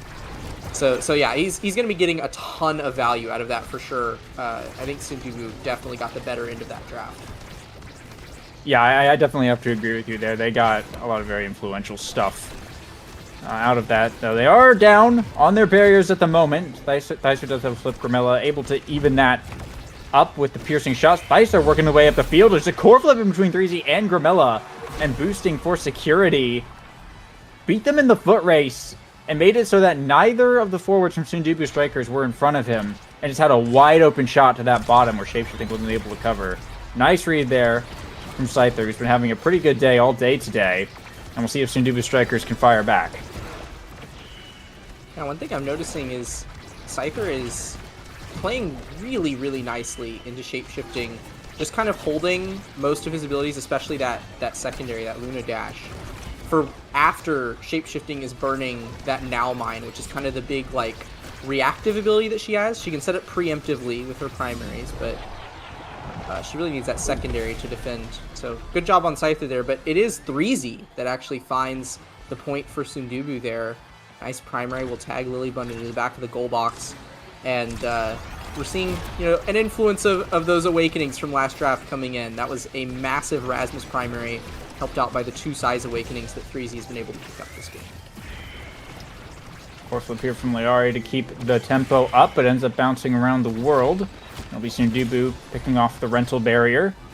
But now the real game starts. Scyther is pretty hurt here, but he still has recovery drone, and this isn't necessarily a good position for too many people to get KO'd. So we should be fine. Able to eat up the orb. Should just be right back to health. Has a lot of energy as well from that. Scyther's just eating up all the energy. Gonna have another flip here very shortly. Grimella first forced to burn his against the barrier. Try and clear it out, but Bun Bun are still keeping the pressure on pretty well. Lilybun passed to Scyther.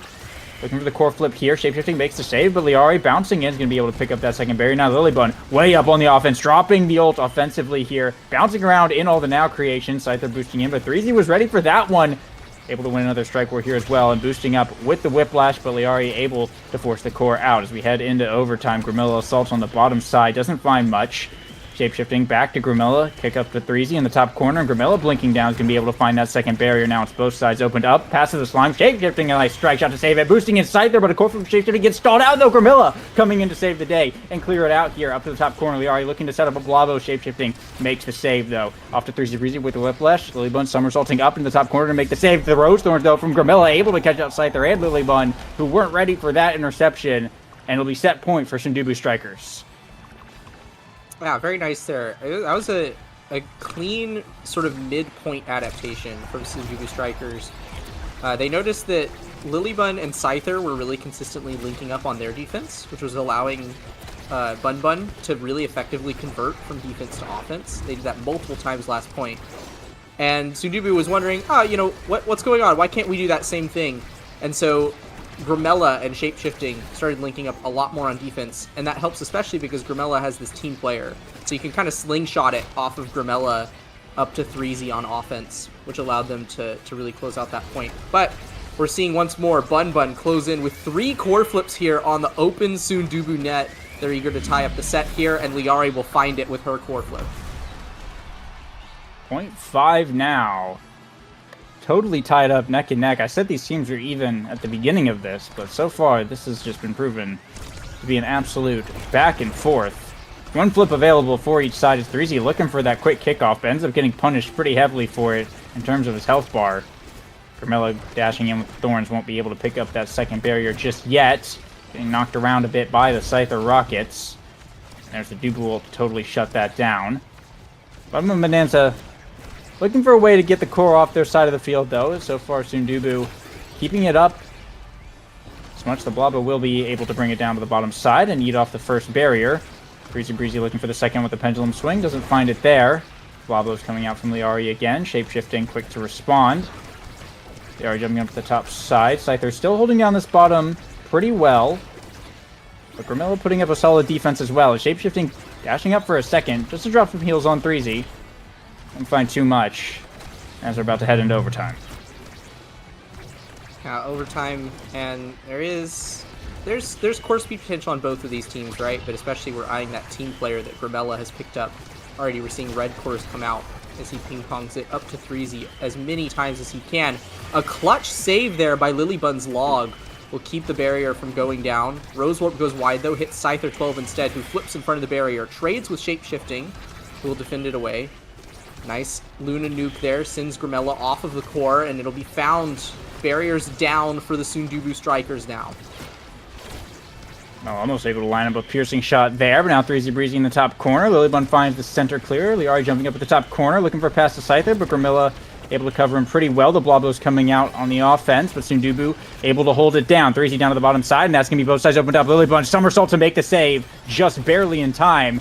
3Z might have an angle around, but the wall will disappear. 3Z has the core flip available. Liari going to burn one first, though, just to get it away from him as much as possible. What a boost down dash! from Scyther to win the strike war against Grimilla. And Bun Bun Bonanza close out set 3. They're up 2-1 now. One more, and they'll take game 1.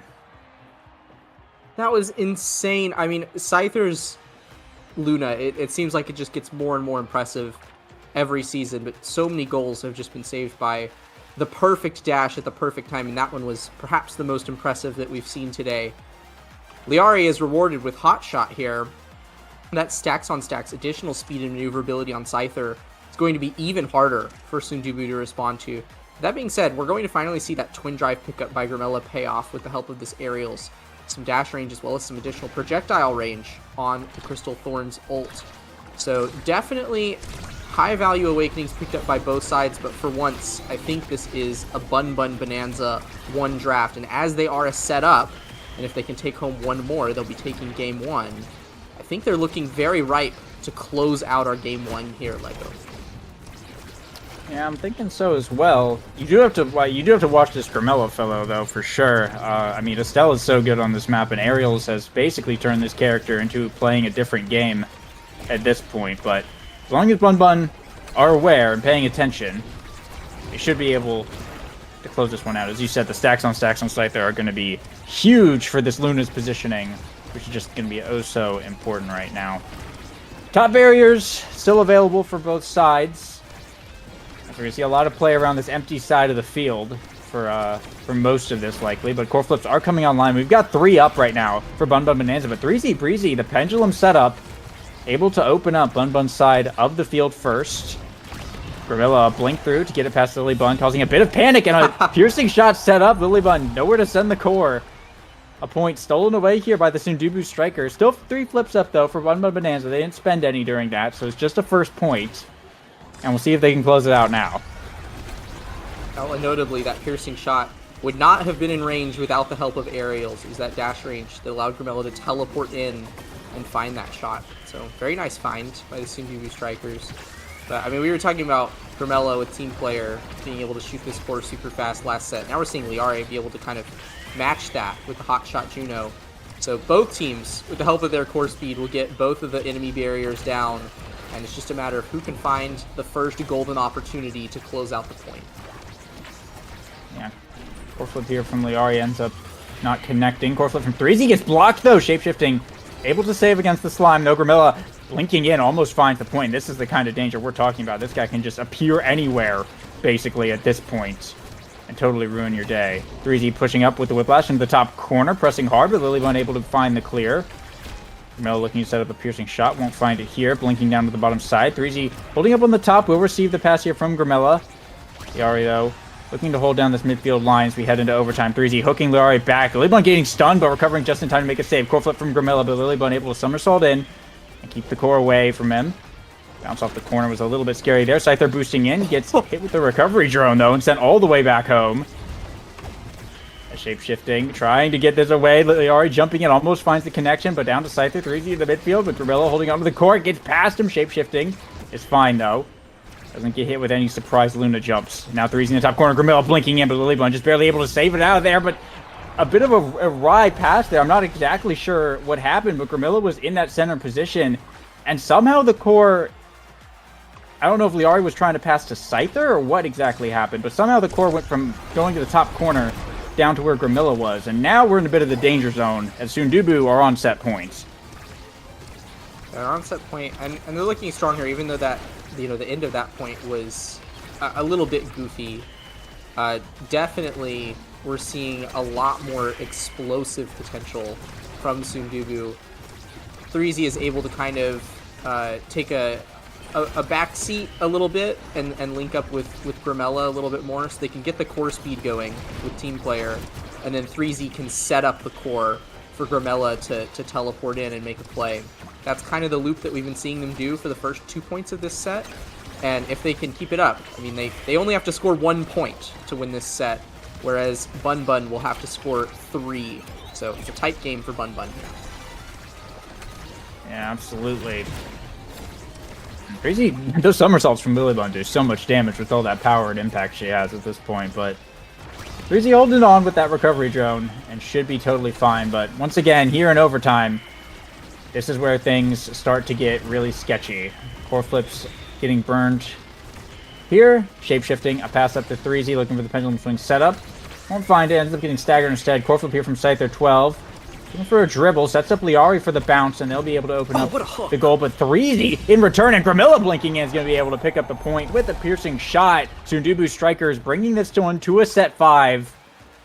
And I think we've begun to underestimate just how strong multi-dash Aerial's Estelle is when Grimilla is piloting on Oni Village. I mean, I'm telling you, this is like one of the most powerful setups in the game, like genuinely. Yeah, well, and Liari and Scyther are, trying to play around it differently, right? They're trying to mark Grimella a little bit better, but it's just leaving Threezy so wide hard, open. though. Yeah. It's so he can go anywhere on the map instantly, right? And you do it twice. Like, it's just really, really difficult to play around. And now he's got 2 primaries as well. Prime time here is incredibly powerful for Grimilla. Scyther's getting more speed. Lilybun does now have 229 power with the help of Might of the Colossus, which is kind of crazy. And Threezy, using his secondary, now gets a ton of speed. He's got 2 Haste Awakenings. And Shapeshifting picked up Monumentalist. There isn't a single person in this game who doesn't have a absolutely disgusting build. So it's time. It's Battle of the Titans here. All 6 of these players are about as strong as their characters can get, and I'm just ecstatic to see who comes out on top. It'll be Sundubu Strikers. Threezy will pick up the first one with the help of that speed and then the massive size, and now this dude is hitting, what, 30% harder with his primaries with heavy impact and explosive entrance. Yeah, that is a scary Rasmus. All about the speed. Running fast and making the core go fast is the name of the game on this Oni Village map 1 for sure. And I mean, we're just seeing highlights of it constantly. Still 2 barriers up though for Bun Bun Bonanza. Scyther put on a little bit of show in the defense. They will lose 1 inevitably though. That is just how this map works. Core flip here from Grimilla looking for the second one, but Lilybun too big. Can't get it past this Dubu. And they'll hold on to the top barrier here. 2 flips available. Threezy looking for this top side. Gets knocked off the ledge by Scyther 12 with the core flip. And that's going to reset the recovery drone. Threezy does have a flip of his own available here. a hook up, but Scyther able to intercept with the stack speed. He's rotate back around with the Whiplash, pushing up. A huge now primary from Shapeshifting. Core flip here from 50 Breezy onto the open goal. Lilybun able to stop it with a somersault, though. Scyther 12 looking for a breakaway. Drops the Crater Maker to buy some space, but Grimilla just dribbling up the field. Has 3Z in his sights with the Whiplash, but going to get knocked around by this Dubu yet again. Bun Bun Bonanza opening up the field now. Core flip gone from Shapeshifting. Liari with the core flip in the top corner. Looking for an angle. Can't find one to pass to Scyther, but just gets blocked around. Back up to 3Z, looking for the bottom side. Lilybun too big, able to find the strike with Grimilla dribbling up here. 3Z putting a lot of pressure on them, but a pass to the log, and it's going too fast for Shapeshifting to find it from all the way downtown. It's a Lilybun goal. The Dubu log, getting that core speed, getting that spark of power to pay off, and they'll tie it up again. Yeah, when you have 230 power, you don't need team player. By the time you get to overtime, you don't even need to strike towards a teammate. I mean, Lilybun just struck that straight for the goal, and it went in because Shapeshifting didn't have time to react to it. So overtime is now pretty heavily favored for Bun Bun Bonanza. They've got the Hotshot Juno, and they've got Lilybun's insane striking power, whereas basically all that Sundubu has is Grimella and maybe a Stray Now primary, or like 3Z hooking it. So they definitely, their core speed opportunities drop down. So they've got 20 seconds on the clock now before Sundubu is in Bun Bun's territory. Yeah, core flip available as well for Scyther. We've seen how much damage this guy can do with that. We'll see if he can bring him to a game point here with it as well. Breezy looking for the hook play. Finds it with the pendulum swing, though, to open up Bun Bun's side of the field. Boosting up, gets the barrier, core flip from Scyther, but it hits the goal gates, and now it goes right back around, but Shapeshifting again does misses the primary! Oh no, going too fast, there was just a gap against the wall, and Bun Bun stealing that point away. That's what we're talking about on this map. Holy moly, the core speed is insane, but Bun Bun Bonanza 1 point away now from sealing out game one. Yeah, well, I feel it necessary to talk a little bit about Scyther's speed stats. This dude has 590 base speed. When he steps in the speed gate, he gets like 720 speed, and then that bumps up to 830 when he pops his slick kicks in fight or flight. So this Luna is zooming around regardless of whether or not she's in her dash. And with Scyther 12 at the helm, that's a spooky position to be in. Bun Bun are on game point here, but Sundubu are sweeping in for the goal. Pendulum swing almost finds it, but Lilybun has too much size for it to be a problem. Got two core flips defensively here, but they can't let it go to waste. Oh, they bait out Grimilla's core flip. That's huge. Liari going to burn hers to send it out, but it just gets sent right back in by Shapeshifting. No one's up there to capitalize on that. Scyther now with the core flip available. Always two available here for Bun Bun. They're not going to waste them if they don't have to. Boosting inside the 12. Going to flip here. They're going to pick up the second barrier and just on the goal gate. There we go. Redeems himself from last time. Just kicks it right in. And that's the game for Bun Bun Bonanza. They'll take game one in a really, really tight contest here. And a huge win to start off this series. Yeah, what a game from Bun Bun, especially Scyther, though. A well-deserved MVP from Scyther there. I would have almost believed that he had Twin Drive, just because he always had dash for the right time, but really it was just that he was willing to hold on to that cooldown until he knew it was going to have the value that he needed it to have. And then even when he wasn't dashing around, this dude had so much speed, 271 redirects, because he was able to just position wherever he needed to be on that map. And also getting top damage, because don't forget, this is a Luna who pumps out damage by default, and he got that extra special very early on, so he was actually able to pressure, especially 3Z got tossed around quite a bit in those last couple sets, just because Scyther and Liari were both dumping out so much damage in him. I mean, Liari had second highest damage at 43,000, so just well played, and a very fun Oni Village game. That's a very fun one to start off the series. Yeah, it's not often that I think we put fun and Oni Village in the same sentence, unless the word "not" is somewhere in there as well. But yeah, I have to agree. That was definitely one of the more exciting Oni Village games to watch. Everyone really got a crazy build online, and that was about as close of a game as you could feasibly ask for. Bit of a tragedy for Sundubu to end it out on those last 2 points like that. The core just going a bit too fast to get caught, but that is Oni Village. This is how Mafia works. But yeah, both these teams, I would kind of say the way they play is it's like momentum, right?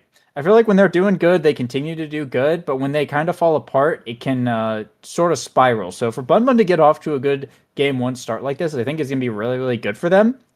And I wouldn't be surprised if they can really carry this into game two here, and we see a pretty strong start from them as well. But that being said, Sundubu, I mean, they were right there. They were right there, and this could very well be a game three type of series for basically all the marbles, or at least a chance at all of the marbles. And we'll see those. What was map two? Map two's Imizap, yeah. And map two's Imizap, it looks like he rolled Ad Rush Prime Time as well. So very different playing field than what we saw last time. KOs were not really a thing. I don't think we saw any like actual KOs with their coverage on in the game, but it's very much going to be a big playing point of this game too. Yeah, well, and notably, this is Bun Bun's map pick. The Oni village that we just played on that Bun Bun won was the Sundubu Strikers map pick. I mean, that's like probably the map that they're the most well known for. It makes sense that they would pick it. It suits their more core control centered playstyle very well. Meanwhile, Bun Bun, I mean, we've been seeing this Drakkar pick, which is already being locked in frame one by Scyther. And it seems like every time, I haven't seen anyone be this successful with the Drakkar, right? He knows how to do, the stereotypical find the kill stuff. But also because this dude is kind of the master at like maneuvering the core around and just effectively positioning on offense to catch the core. The normal weakness of Drakkar is that he's not very good at doing that, right? He's not super high mobility. You kind of have to be in the perfect spot in order to take advantage of his stuff. But that's Scyther 12's strength. So they like cancel each other out. And this dude on Drakkar is an absolute menace on the offense, and especially on Imizap. Look what else they got though. They got the Rasmus midfield. They got the Rasmus. They got the Rasmus Drakkar coming out in the forward duo. Well, unless they're like putting Dubu forward or something. I don't think they're gonna do that. I think it's really Bono Dubu. But yeah, very interesting team comp here. Whereas it looks like Sundubu going a very different direction. Looks like it's gonna be a Luna goalie for them, more than likely. Grimilla back on the Estelle, and 3Z Breezy rocking that probably Ad Rush Zentaro. So definitely looking to play into the damage here on that side, both sides really, but this could be a really, really interesting one. Rasmus midfield is not something I don't think we see too often, and especially not from Bun Bun Bonanza, unless I'm insane and also haven't watched any games this season because I've been like busy, but yeah, I mean it's a bit of a throwback to the classics, yeah. Right? That's an old pick.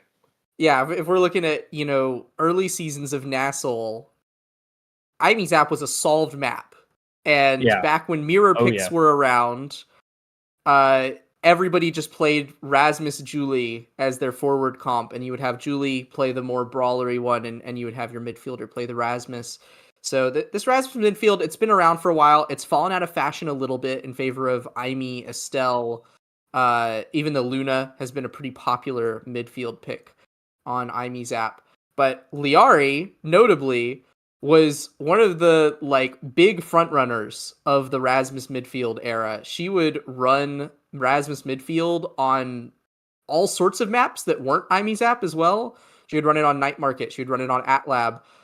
So if there's anybody to be scared of, just by sheer quantity of experience on this Rasmus midfield pick, it's probably Liari. So Bun Bun are looking quite solid here.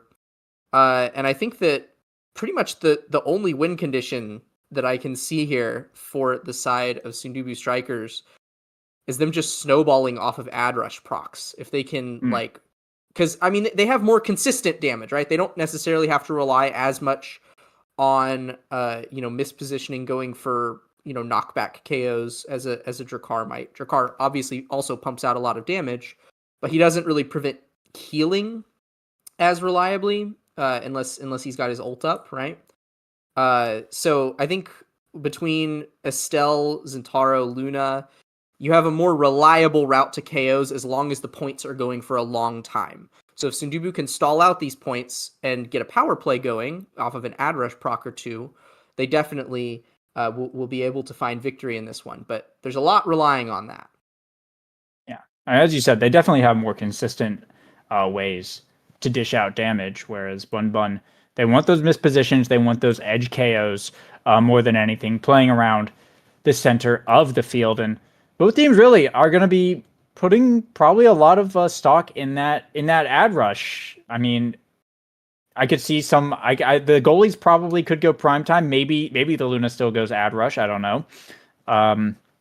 But I think more than likely, this could just be a minimum 4 ad rush game. Probably Grimilla will go prime time, but 3 ad rush game where you're really banking on your brawlers finding those picks here. We can actually take a look now. Okay, Liari did go prime time. Okay, I was actually totally wrong. Just Grimella and Scyther went for ad rush. Everyone else went for prime time. And 3Z actually went for vicious Vambrace here, which I think is kind of interesting because I feel like Bun Bun is looking for more edge KOs rather than chip damage.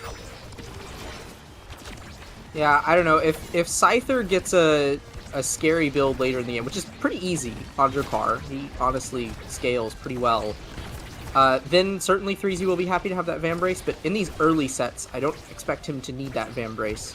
So it's going to put Sundubu at a bit of a disadvantage, which we're already seeing with the barriers. But they even it up here, so both barriers are now gone.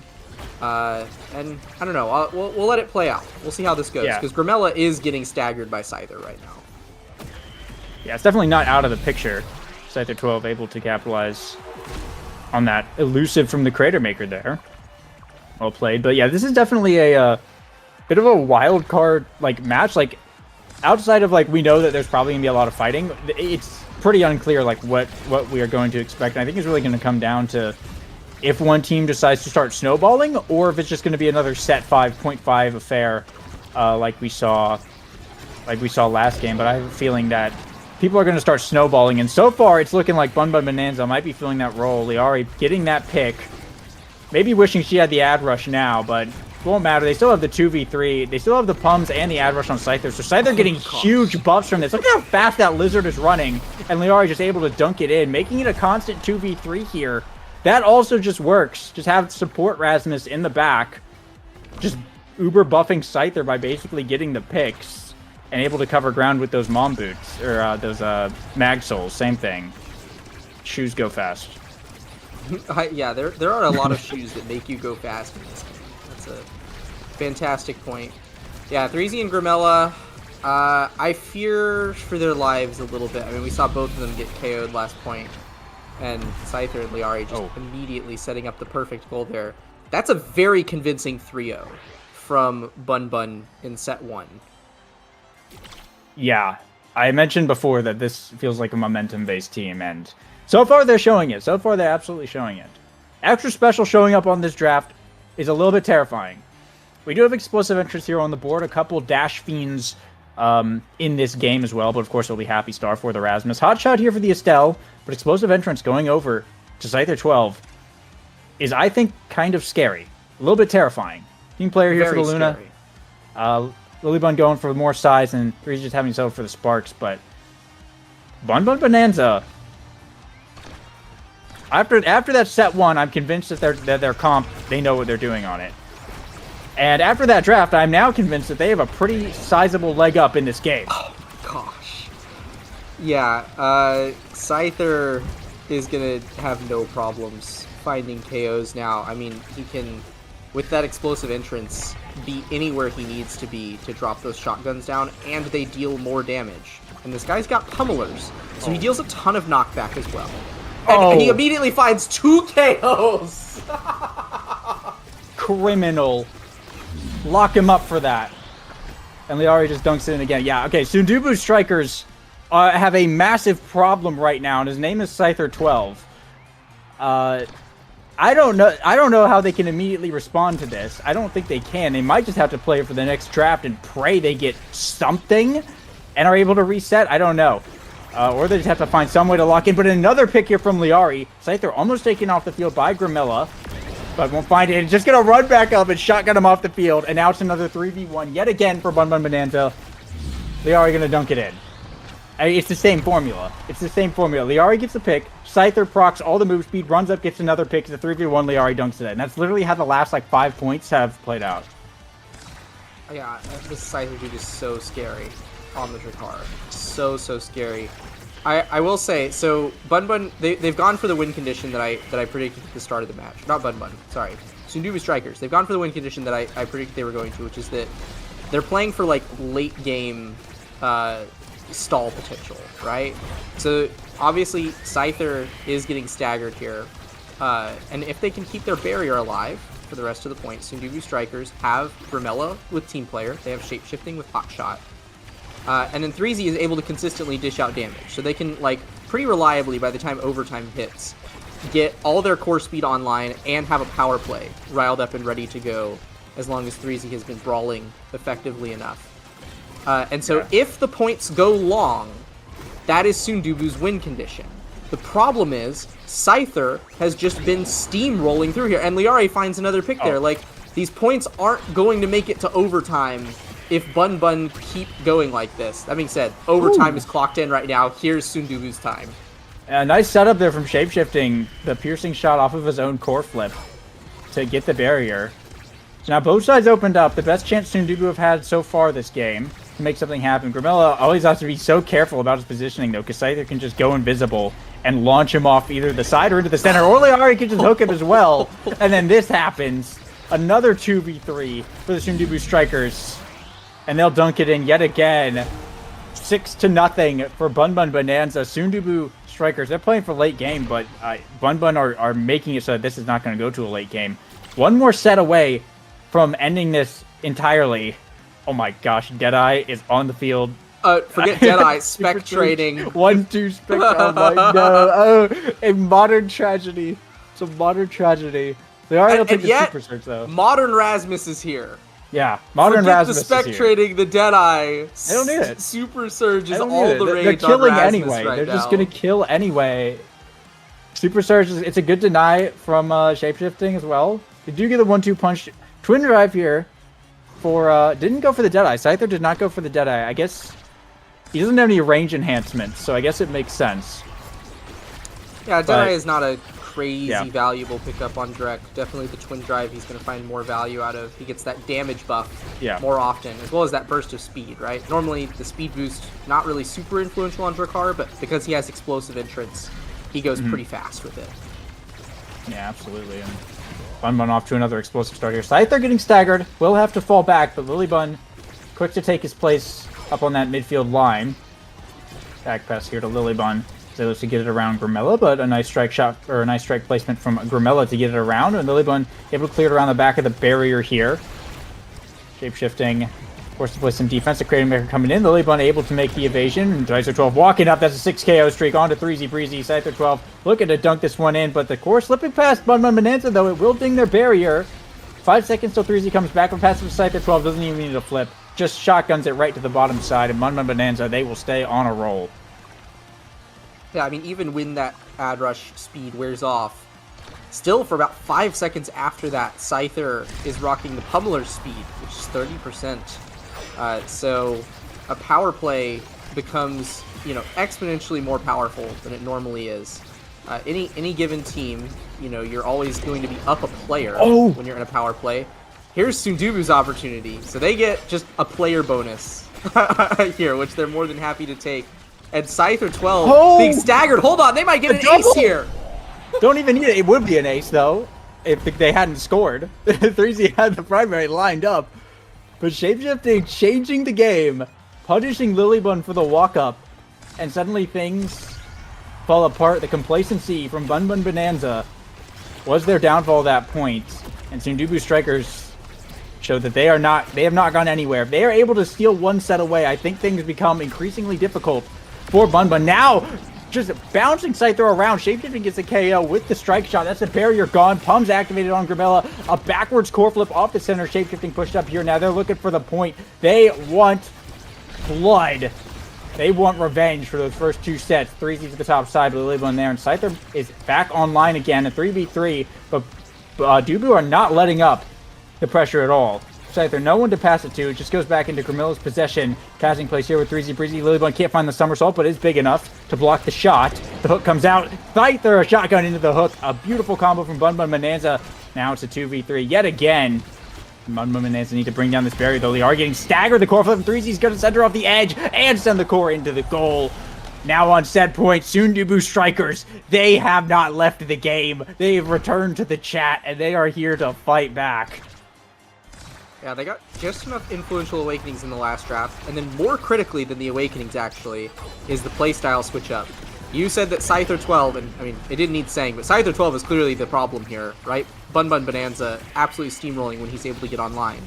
But Sundubu, if they can kill him, Gramella finds the response here, gets an ad rush proc of his own. If they get enough of those, Scyther 12 no longer is the problem, and now Gramella becomes Bun Bun's problem. Yeah, all of Sundubu, really. Shapeshifting is just pushing up to this midfield line and making things so difficult, and 3Z is just running around like a rat back there, being such a nuisance with all these extra cooldowns, and the double sparks as well. So we are back to a 3v3. Scyther is pretty low. Core flip here from Gramella. Almost staggered Scyther. Actually, they will pick up the barrier, though. Shapeshifting to send the core right back in.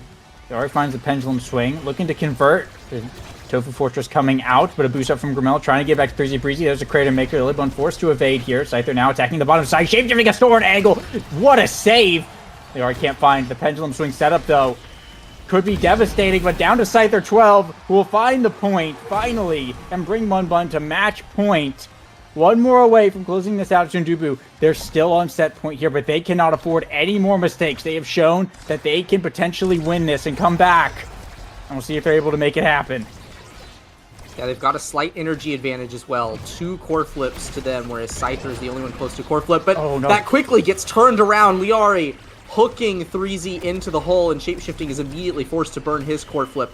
With this power play, it's turned around, but Shapeshifting finds a stray barrier there. Scyther responds. It's 3Z back on the board now. 3v3, both sides opened up on point 5 here. Potentially for game 2. Though versus Gramilla in the midfield. They are able to get it past, but not able to do much with the core after that. Scyther does have the flip available. Walking up the field, Gramilla, though, boosting in. Nice illusion evade against the shotgun. The Tofu Fortress coming out. Scyther boosting up invisibly. Gets knocked around. The core flip's coming out, but there's a Crater Maker. They end up with Gramilla off the field. They are with the hook into the top side. The pendulum swing for fun. And that's going to be the game and the series. Bun Bun Bonanza take the game 9-2. They will close it out, and they will be moving on to the grand finals to face, once again, what seems to be their arch nemesis, Hungry Like Nephew, the multi-headed Hydra. See if they can bring down the beast in NASL Season 6. Oh my. We were talking about Scyther that whole game with the 7 KOs, but Liari actually matched him on that stat with the 7 KOs and took the set MVP there. So she's reminding us, first of all, why she's kind of the maestro of this Rasmus midfield pick, just as she was back in the good old days. Hasn't lost that touch yet. And also reminding us why Rasmus midfield is to be feared on Imi's app, because the amount of hook kills that she got on the whole were just, I mean, it was 7, I guess. That was the number. So, yeah, it's just well played there by Bun Bun. A very fun series, and I'm so hyped. The Bun Bun triumphant return after their training arc last season.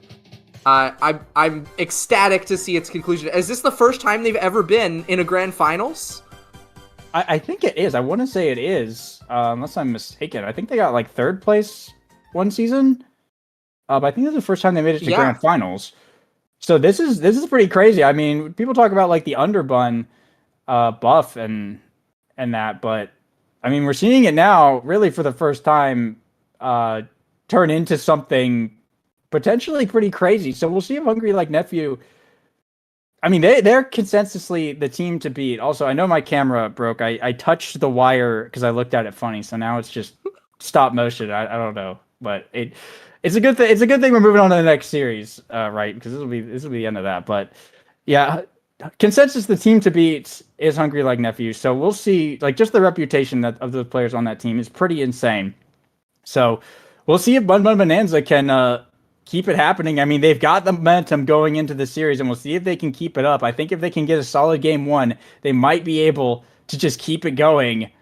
But it's going to be a series for sure, either way, no matter what happens. It's been a crazy day of NASL so far, a lot of fun games, and certainly a fun grand finals coming up. So that's it for us, though. We're going to throw it to a bit of a break, and when we come back, grand finals of NASL Season 6, we'll be crowning technically a new team winner no matter what, but we could have some returning players being the champs again. But Hungry Like Nephew versus Bun Bun Bonanza in the grand finals coming up next. Don't go anywhere.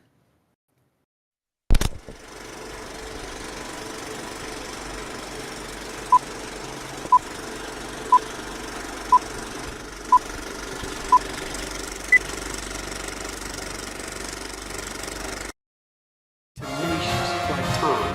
Resilient like Jerry. Dog like Spike. Hungry like Matthew.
Welcome. We are here at the final hurdle of this season 7. It's season 6 rather. It is grand finals here between Bun Bun Bonanza and Hungry Like Nephew.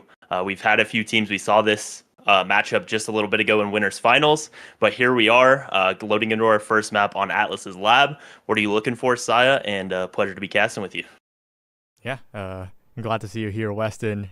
You've had quite the journey so far this season, and I think and there's one team you might be rooting for here. But taking a look at the draft, it's going to be AtLab, a classic map, but I think was mentioned a little bit before we came live. You're a little afraid for one of the goalies here, right? Afraid for one of the goalies. Yeah, it's going to be tough, I think, playing this Finny and keeping these mom boots up, especially against the Amy, especially a player like Kainoob as well as Bells with the Juliet. I just think it's going to be a tough matchup here. But Vaughn as well also going for the mom boots. I saw in the pregame chat they were kind of talking about how they both are really big proponents of the mom boots. They're both going for it here, and I think it's going to make for a really interesting goalie matchup here. Yeah, and Vaughn, right? Not you already lose. It's Vaughn and Kainoob both on the field at the same time here, with Vaughn being in the goalie slot. The two most MVP players in the history of North American Strikers League on one roster. Bun Bun Bonanza already being put under pressure by Bells, like you mentioned. Juliet getting it done there, and Hungry Like Nephew getting first blood.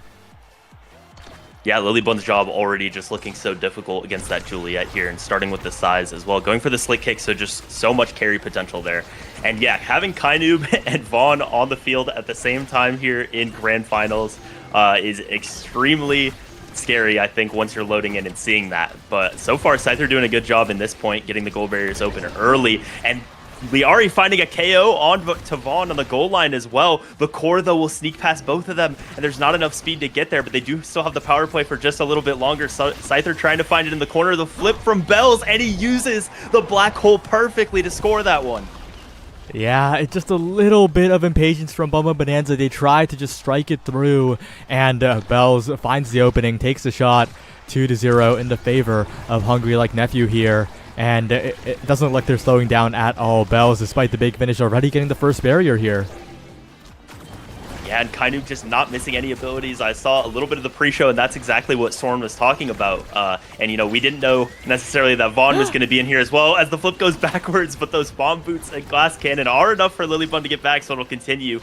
Kainoob is just so efficient with those abilities that it's always going to be taking those boots away. It's always going to be putting the pressure on the forwards and the goalie of Bun Bun Bonanza, as Lilybun just keeps stepping up, keeps going for it, and the insta-flip as well there, not quite catching them off guard, but pushing up a KO found, and we'll see if they can convert the power play this time as Kainoob's dash is down and Bells has to go back and play defense.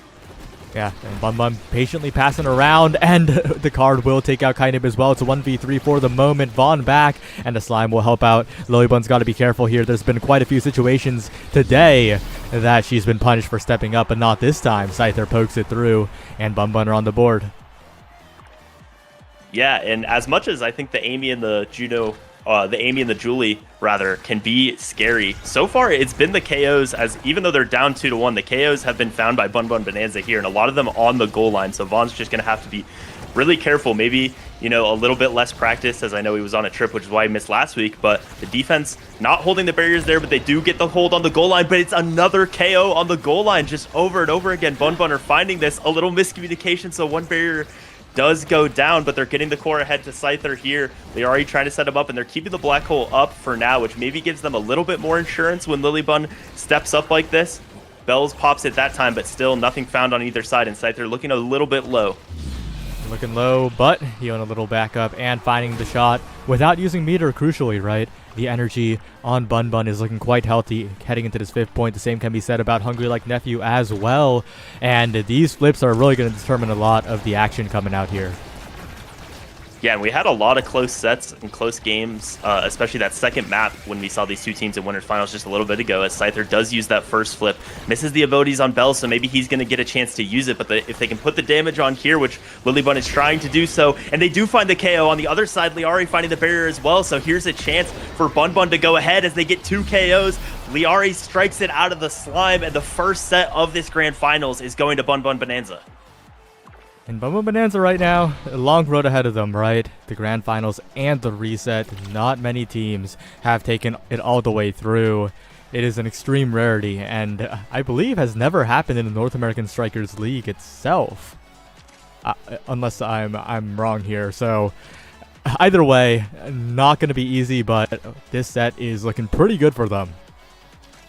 Yeah, no size showing up for Scyther, but he gets the next best thing, I think, in Fighter Flight right here, which, along with the Slicks, is just going to give so much carry potential. And I think something like the Juno is going to really have trouble if Scyther can get that core in open space, which is always what Bun Bun is looking to do. And the Lily Bun getting team player as well is going to help that. Kainoob getting some dash range with the aerials and Bell's a little bit more damage is going to be helpful, but I still think that draft, getting the speed on Scyther and the team player on Lily Bun is going to be very scary for Hungry Like Nephew to deal with.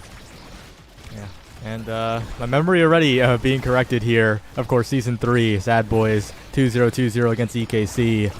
But this is part of that team, right? That did just that Bun Bun are facing. Right now, though, Scyther with a lot of control in the enemy net will secure the goal, and Bun Bun still looking good. Yeah, still looking like there's just not much for Kainoob and Vaughn to do on defense with all of the coverage of the outclears that the cards from Lilybun, the primaries from Liari, and then of course the hooks from Scyther are all covering. And when Lilybun is just pushing up like this, there's no chance for them to really punish when it just stays in the corner. But a punish is found by Bells there on Scyther, who's taking damage the whole point, that heavy impact putting a little bit more damage, but Liari is able to get that second barrier open in the reverse power play, and with Scyther almost back up, and a great flip from Lily, they still have one barrier remaining.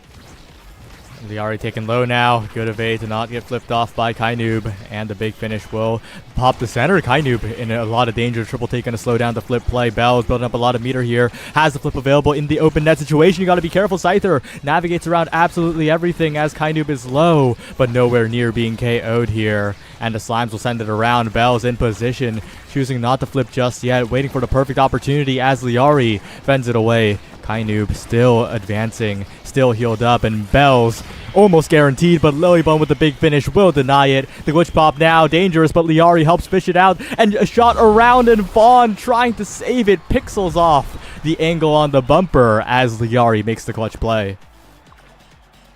Yeah, extremely clutch play a couple times there to keep that point alive, and then Liari is able to set up the score. And I think you do notice that the damage here with the heavy impact, the Deadeye from Vaughn, it is starting to stack up where there's a lot more pressure onto Bun Bun, but they're still just controlling the core so well, and Scyther has such a strong build at this point that it's so hard for them to be able to continue to use those abilities for damage. They're using some of Liari here, but not quite finding it, and just once again, it feels like every time we're 15 seconds into the round, the goal is open, and Lilybun is able to step up just like this. Yeah, but kind of looking to punish here. Liari trying to deny it, but not quite going to get it this time. As Bells and Vaughn also stepping forward.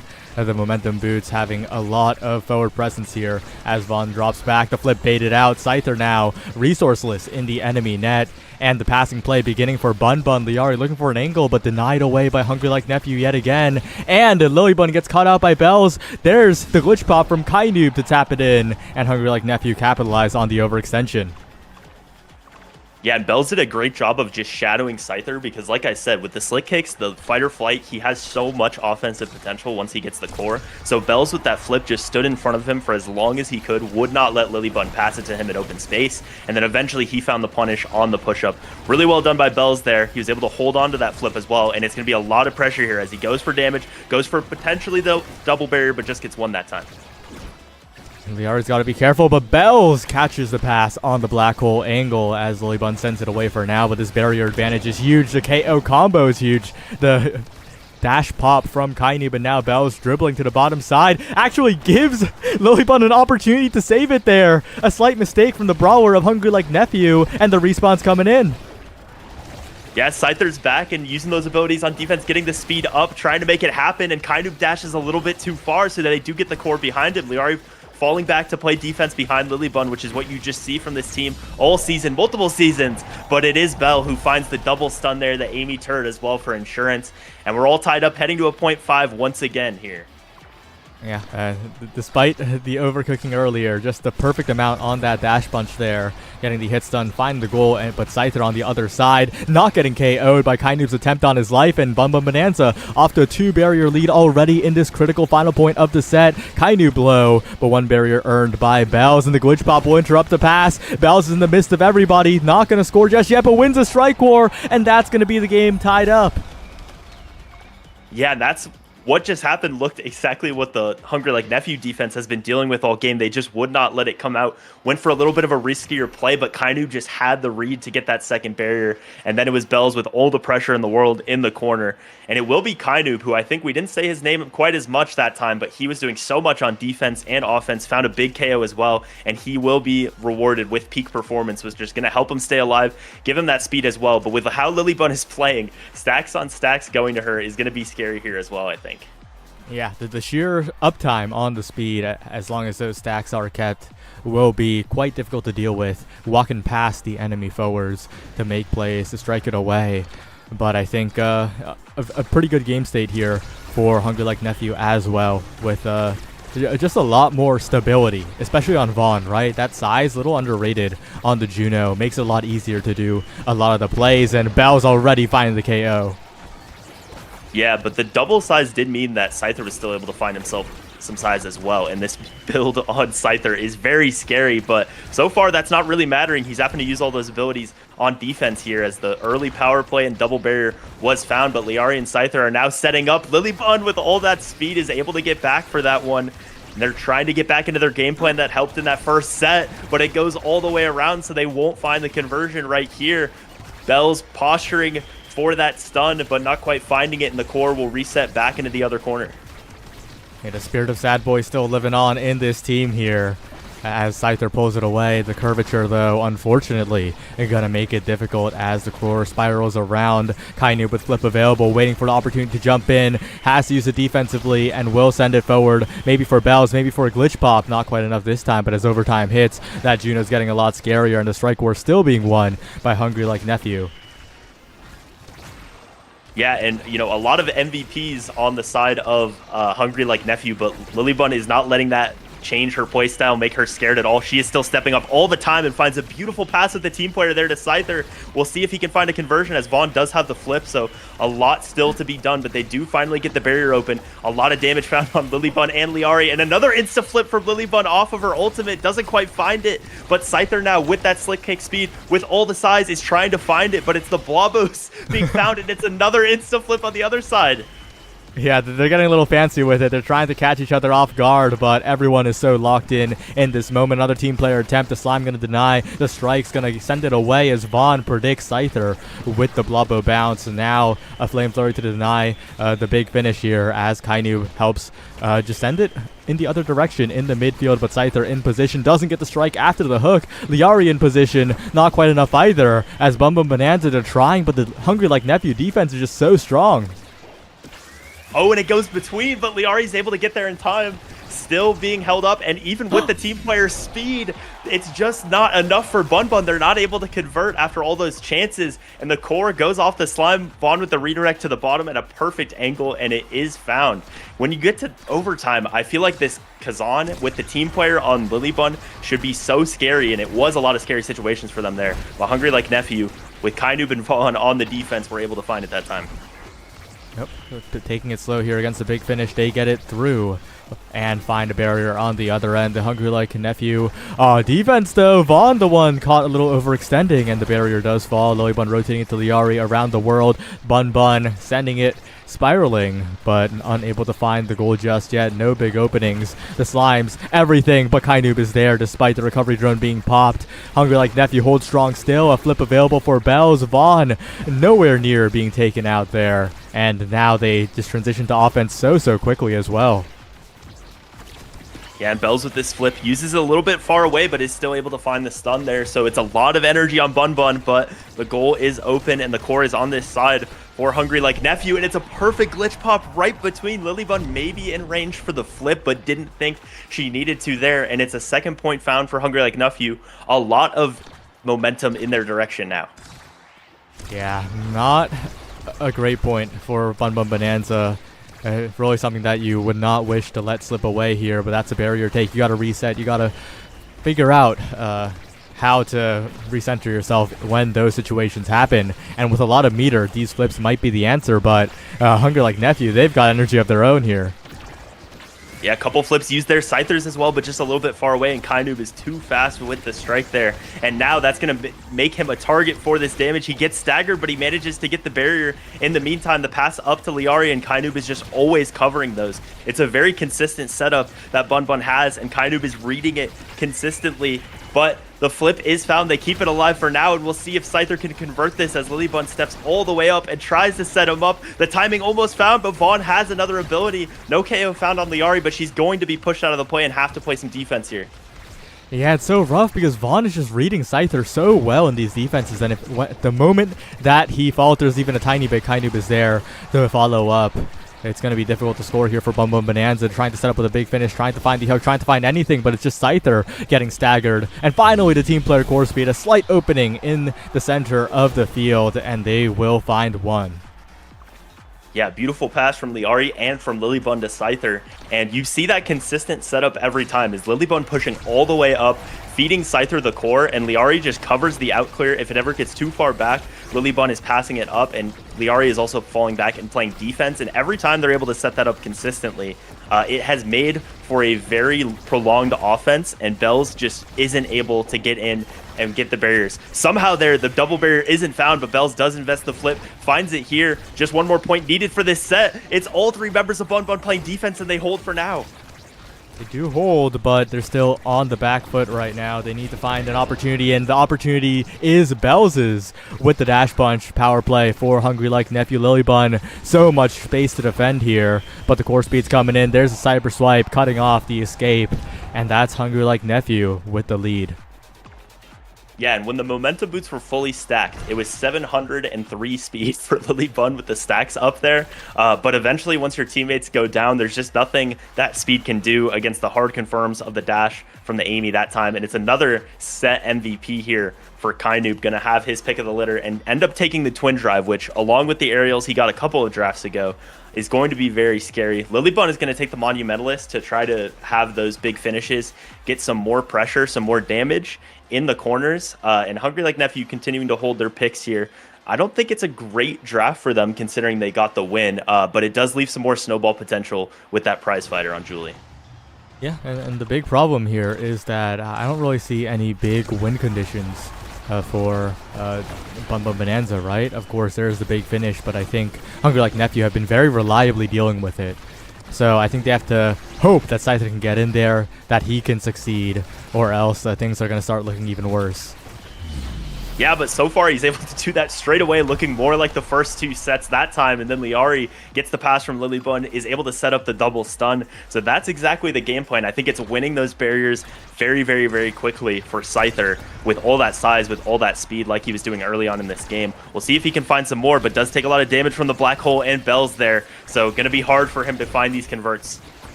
Not going to be easy for sure here. The big finish going to stall things out and send it away. The additional size doing work as Scyther just strike wars two people twice in a row, finds the barrier take, and that's the kind of Scyther gameplay we need to see. But Bum Bum Bonanza not out of the woods just yet as Kainoob still healthy. Well, not healthy, but alive at least. Yeah, staying alive for now, but Liari does find the KO with the Super Surge there, and the ad rush she got earlier in this game hasn't been much of a factor, but it is there as she sets up Scyther. Does have to use the flip because of a great jump by Vaughn, but it's still a quick 2-0 for Bun Bun, and maybe that win condition is just Scyther getting everything done here on these kickoffs. Yeah, and we're seeing a new side of Scyther here, the Awakening being picked up. It was Spark of Agility, so nothing too crazy, but I think he's just stepping up his gameplay, and the game plan from Bun Bun still pretty similar, but unfortunately this barrier not long for this world.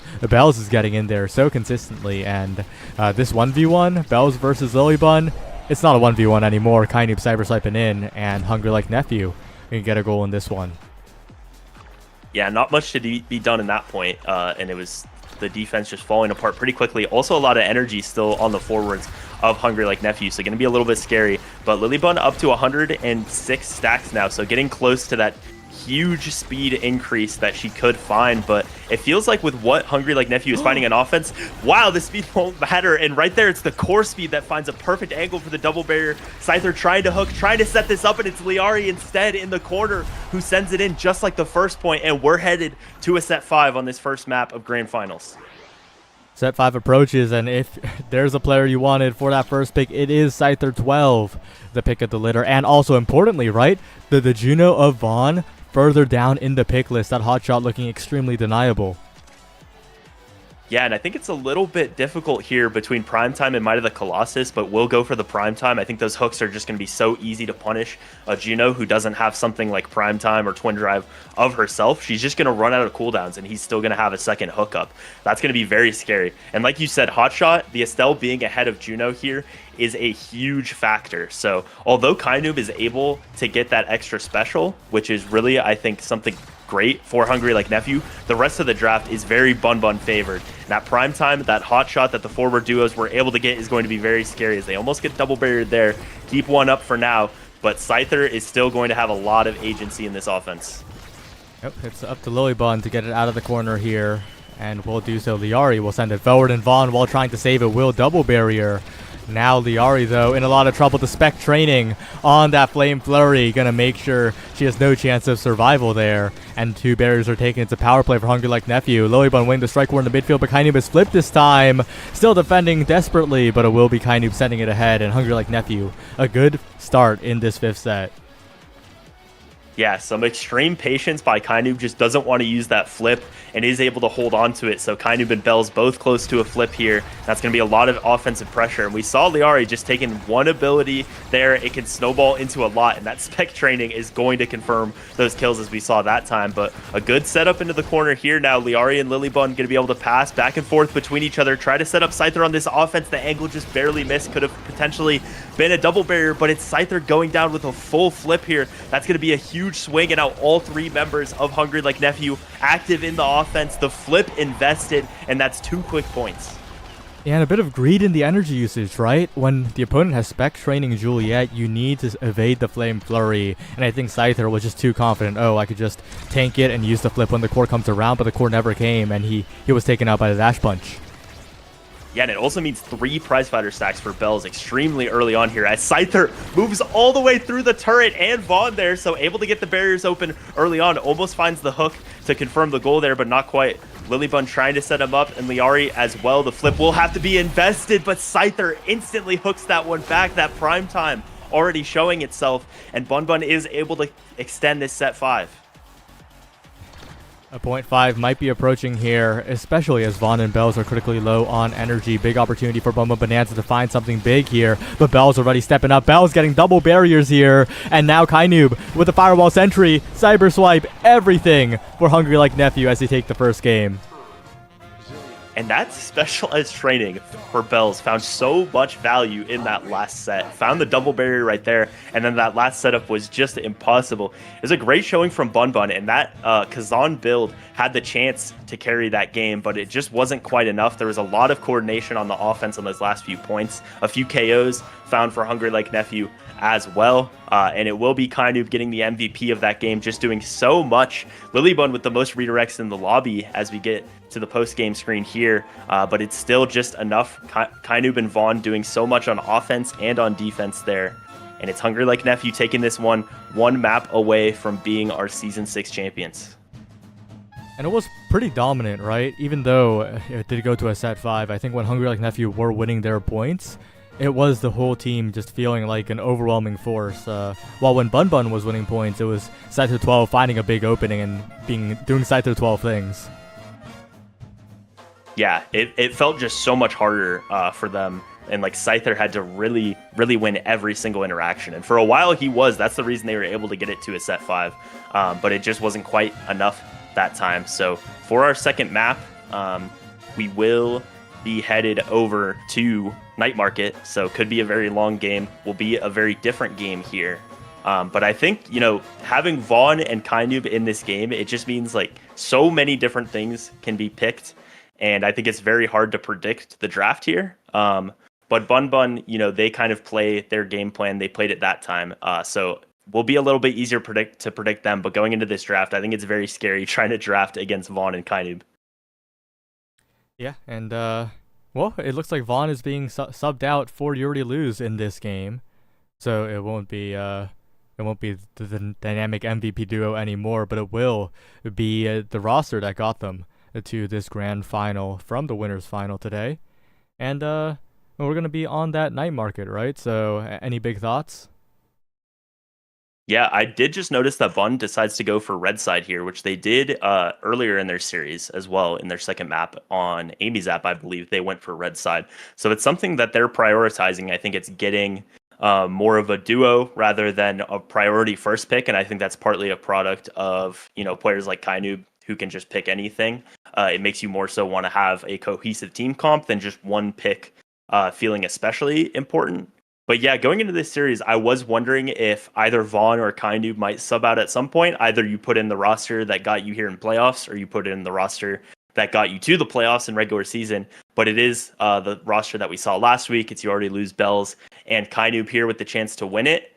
And yeah, it's going to be a different dynamic. But You Already Lose can play those ranged goalies, probably will be on those ranged goalies, similar to Vaughn.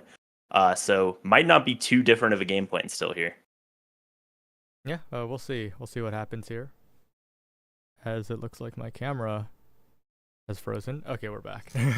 But taking a look at the starting awakenings, it is Spark of Strength, Peak Performance, and taking a look at those, are you surprised? Do you think anything will change, or is this one of the most plain drafts of all time? It is pretty plain, but we will have changes because Juno and Amy are the first two banned. Those are both played by Hug last time. And, part of that, of course, is the player change. But it'll be the Estelle getting picked up first here, and I imagine that's going to be for You Already Lose. I think it's, he was his comfort pick earlier today against this team. But Luna and Juliet will be picked up for Bun Bun, and that's going to be Liari on the Luna. I think in the beginning and middle of the season especially, she was picking that pick quite a bit, and it was looking very strong. So not traditionally her best map, most people consider Night Market here, but still comfortable enough to go for the Luna here. But yeah, with such a plain start, it's really, I think, just about comfort and, cohesion with these comps. Yeah, and taking a look at the Hungry Like Nephew composition, right? It is very, very core control-y, and it's either going to be Estelle or now I expect the Estelle in the goal box. And taking a look at how Bum Bum Bonanza are going to play against that, I think they might have a little bit of trouble with the midfield control. Of course, the Dubu can step up, but the Luna, of course, not famously a super core controlling midfielder, and that could lead to a lot of issues when there's a Now and an Estelle just getting it past you and keeping the core in your half. Yeah, and I think what you said is really going to be the key. It's going to be the Dubu stepping up, and that's probably what they're hedging on here, as it was the last pick. They were able to evaluate everything that was there, but they decide to go for it. And yeah, it's going to be a lot of Lily stepping up, just like last game, but of course on a very different pick this time. But yeah, the Now is going to be extremely difficult for the Luna and the Dubu to deal with, and I would be a little bit scared if I was going into that here. There's also just the fact that your brawler is X means there's a lot of scaling potential there as well. Now can do a lot of scaling as well. So I really like the comp from Hungry Like Nephew. I think you can adapt into playing a lot of different ways, and that midfield matchup is going to be very difficult for Liari to consistently get the core past what I assume is Kainub on the Now. Yep, we'll just have to see once the teams are ready to start up the game here. This could be the final match of the playoffs in Season 6 of the North American Strikers League. Weston, who do you think is going to take it all? The only series that we had to go to 3 games in these playoffs so far was that Return to Form and Dubu series, the last series of last Saturday. So now that we're at the last series of today, it would be fitting if we had another 3-game series to extend things.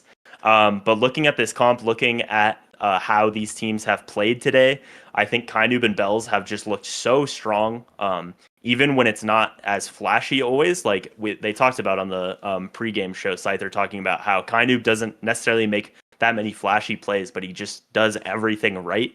And I think we saw that in that last game. We saw that in the series between these two teams earlier. and I would expect Hungry Like Nephew to take it home here. But I would love to see another 3-game series, some more excitement. And that first map was very competitive. The last map of the last series as well was very competitive. So I'm interested what we're going to have here, but we're about to load in here on Night Market. Yep, gonna see if Bunbo Bonanza can get it done here. It's not gonna be easy. Hungry Like Nephew, many NASL championships in their roster. In fact, probably the most, right? You already lose with a record-setting amount, and of course, Kainu, Buffon, and Bells, no slouches either. So this is gonna be tough. But Bunbo Bonanza, they've been here before. They challenged the Sad Boys quite a bit in Season 3, back during their championship run. It's a long time since then, but I think it's still looking very doable. Yeah, and this time it's happening with the stage even higher. It's Bun Bonanza's first time being in top 2 here. And traditionally, teams that have got there typically lose in their first time and then find a way back later. But we'll see if this time it can be Bun finding a win in their first time in top 2. They're going to have their work cut out for them here. But like you said, it's just a very plain start. Everybody has peak performance. So we'll see if KOs can be found. But early on, that Juliet and that Luna, we'll see if they can find any of those side KOs. And it's Scyther trying to get things done in the corner here. Nothing found yet, and no barriers early on here. Yeah, and this Dubu, right, from Lilybun, the Dubu, out of all the melee goalies, has seen the most success by quite a large margin in this meta, and especially on this map, especially with the damage output that can come out sometimes randomly. Yeah, as Scyther finds a KO on the backside there. And yeah, you had the momentum boots this time, and it's going to be sort of a similar playstyle to the Finny, but you have the pauldrons this time instead, and it's Liari dashing into the goal, finding a KO as well. It's 2 KOs in that point early on here with Bells still at level 1. And there is some explosiveness out of this comp, as difficult as that midfield battle might be. It is found right there. Yeah, it's not going to be easy, but with the pauldrons, you occupy so much space in the lane, and Lilybun's going to have a pretty good time walking up, finding that presence, and being able to strike, because in previous games she was caught out for doing so quite a bit, but on Night Market with this Dubu pick, it's going to be pretty reliable. And Scyther with a flip right in front of everybody finds the KO, finds an extra barrier on the other side, but I think they're still in a good spot. Yeah, Bell's trying to find the KO. He does, but it's a beautiful pass just in time by Lilybun up to Liari. Bells was not able to get up there after finding the KO almost with the bell ringer, but it's 2 quick points for Bun Bonanza. And yeah, when you're on Night Market here, the Dubu is able to push up on one side and Liari cover the other side, which is always how this team plays, but it's more difficult for the enemy team or for them to rotate it around. So it's kind of even more risk reward as far as if it gets past, that Luna is not able to always dash, especially on this map, and find it, as they mess up the rotate a little bit there. But it's just Lilybun so consistently pushing up past this midfield line, putting the pressure on. A couple of flips traded there, but 1 barrier on each side. Lots of energy though. Scyther and Liari, both with flips available, and Lilybun buying space to send it around the map. A flip from afar, but it will be successful as Bells tries to go for a KO. Not quite. Lilybun still defending though, as Scyther looking for the angle, unable to do so, and Liari's dash goes wide as well. Bun Bonanza, they're trying a lot of things, both an open net on the other side. Scyther dashing in with the Flame Flurry. It's a flawless first set for them. Yeah, and Scyther level 4 when everyone else is level 3 or level 2, just doing it all in that set, but Liari doing a great job. That KO by Bells not being found really kind of sealed that point, I think, for Bun Bonanza, and they had all the pressure in the world there. And it's Scyther being rewarded with the MVP here. Not seeing anything like the 1-2 punch or the ad rush showing up, but the only size being there going to Scyther will be big, and the extra special for Lilybun, I think, is going to help exactly how they want to play here.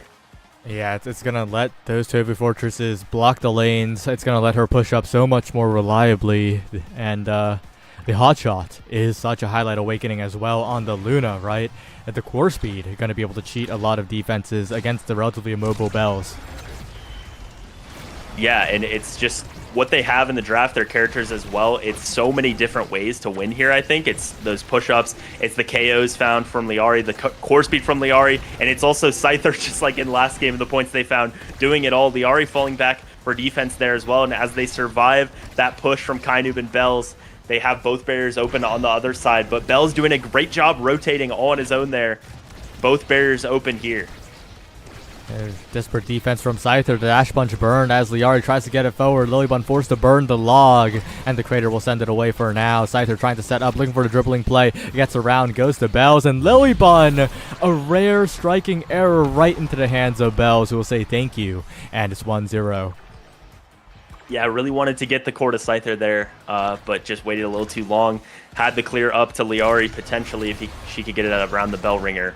But it is a punish that time, so the first point, much like last game, first set goes to Bun Bun, and then the first point goes to Hungry Like Nephew, but we'll see if Bun Bun can keep the momentum, and they are so far with a beautiful pass by Scyther to Liari, looking like they switched roles right there, and now it's Scyther dribbling, using all that speed. Liari trying to find the KO as well, but You Already Lose is able to hold on to that difficult defense for now.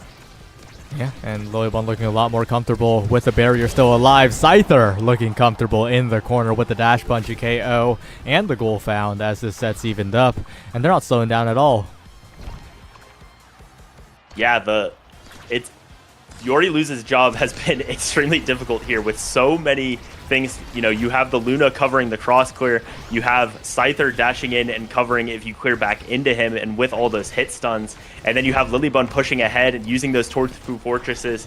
It's so difficult to get the ball away from Scyther and Liari consistently. They're just doing a great job of covering. They might need to find some KOs on Scyther, but the flip and the dash are used there, and he's still holding on for now, but it is Bells finding a double barrier there and a chance for Hungry Like Nephew to go ahead in this set.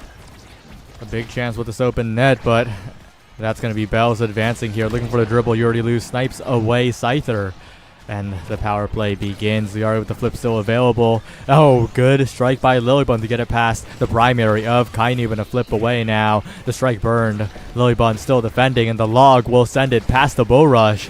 Successful from Bum Bum Bonanza, and what a crazy Tofu Fortress angle to get it out of the corner.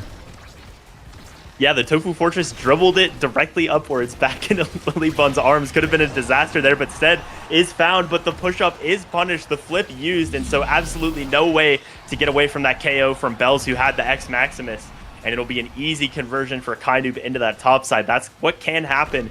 Even though you have the Powerhouse Pauldrons, you have the damage reduction, you don't have knockback reduction anymore, and one X Maximus punch is enough right there. Is enough. Still not a good spot for Bun Bun here as Bells bull rushes forward, flip in front of the net, looking for the strike war win, but reinforced by two different primaries from Bun Bun. But Scyther's been unable to make those solo plays in the midfield now, and that means Kainoob has all the control, has the shot, the hit stun, and the set win for Hungry Like Nephew. Yeah, and I'm not it almost looked there like it might have been Scyther's strike backwards, like it was a back pass, but not sure. It might have just been Kainoob striking it down there, but either way, it was a lot of momentum. Hungry Like Nephew, their comp, which can really just do everything, showing themselves right there. They found KOs, they found some double barriers, they were doing it all. The 1-2 punch will be denied away from Julie here, so even though you won that first set, you're not going to end up getting it. Instead, it'll be speed, and I think you see Scyther consistently going for that speed, especially when he's on Juliet, so we'll see if those stacks on stacks can stay up. But spec training going over to X is going to be even more pressure with those KOs. I don't think anyone is too overjoyed with this draft. Pretty even on both sides, but we'll see if Scyther can get that speed stacked up quite enough, and if Bells can really make use of that spec training.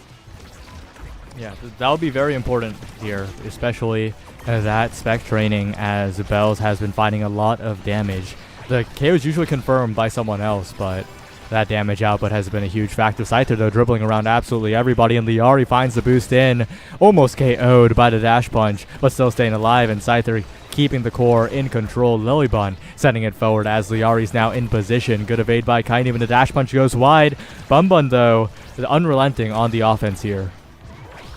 Yeah, and the indicator you have for, I think, which team is going to be finding it is which goalie can get the speed gates more often, because it really has been the goalies finding the bulk of them. You Already Lose and Lilybun both wanting to step up and take those as much as possible. Scyther is the one taking it here, trying to get back on defense, but not before Bells can confirm that. He's all the way up to 86 stacks already here, Scyther, but they're not able to get the core to this flip in a good scoring position, and so Scyther just not able to do much, and the flip is finally used, matched by Kainoob, and you already lose there, and just not the pressure that they were finding early on in this game. As a beautiful strike with the core speed created by Liari there by Bells is off the middle, and is the first goal here for Hungry Like Nephew, a lead found in this game for the first time. Yeah, that's pretty huge for Hungry Like Nephew. Bumble Bonanza were looking so in control earlier on, but all of that has vanished. Bells finding another KO, and now bull rushing in, Tofu Fortress burn, and Lilybun needs to send it around the world, but the defense is looking so difficult. Scyther gets it done with the flick, with the dash, gets it out of the corner, and gets a barrier on the other side. A miracle, a result out of what looked like an impossible power play. Yeah, and they're only down 1 point here, and he just got those full stacks, so gonna have to be careful around the X on the side lanes with the extra special, or the specialized training rather, up, and Bell's just doing it all, is able to find it with the bull rush. Scyther has a ton of speed here, but if they can keep the pressure on like that, and they punish a clear too early by Liari, it's just not gonna matter what kind of speed Scyther has. Yeah, it's really not gonna matter here. That's going to be Hungry Like Nephew taking the lead once more, and with Kainoob having the flip, it's not looking too great. The early barrier take, the slow drifting core. Scyther is looking fast, but it is still looking dangerous.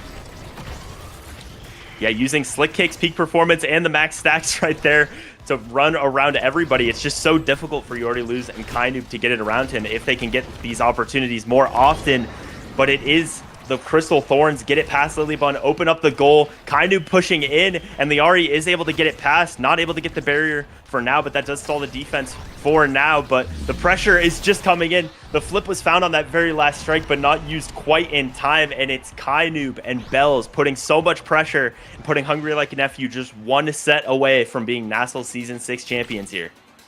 And this draft is scary. The bulk up going to be taken away. The additional stagger, the way out of the damage, not going to be accessible here. And also a host of scary awakenings. You have to deny Deadeye from the Luna. You have to figure out a way to make the comeback here, but it's not looking too good.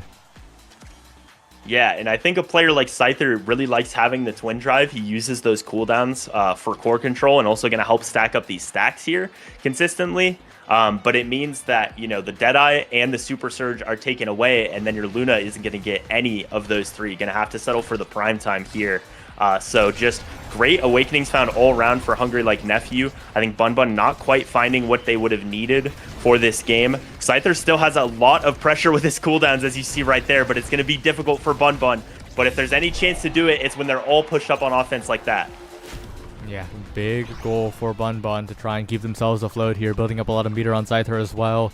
And they need to find more of those openings with Lilybun pushing forward, finding those Tofu Fortresses, or maybe even just strikes and logs, really, as long as they're found.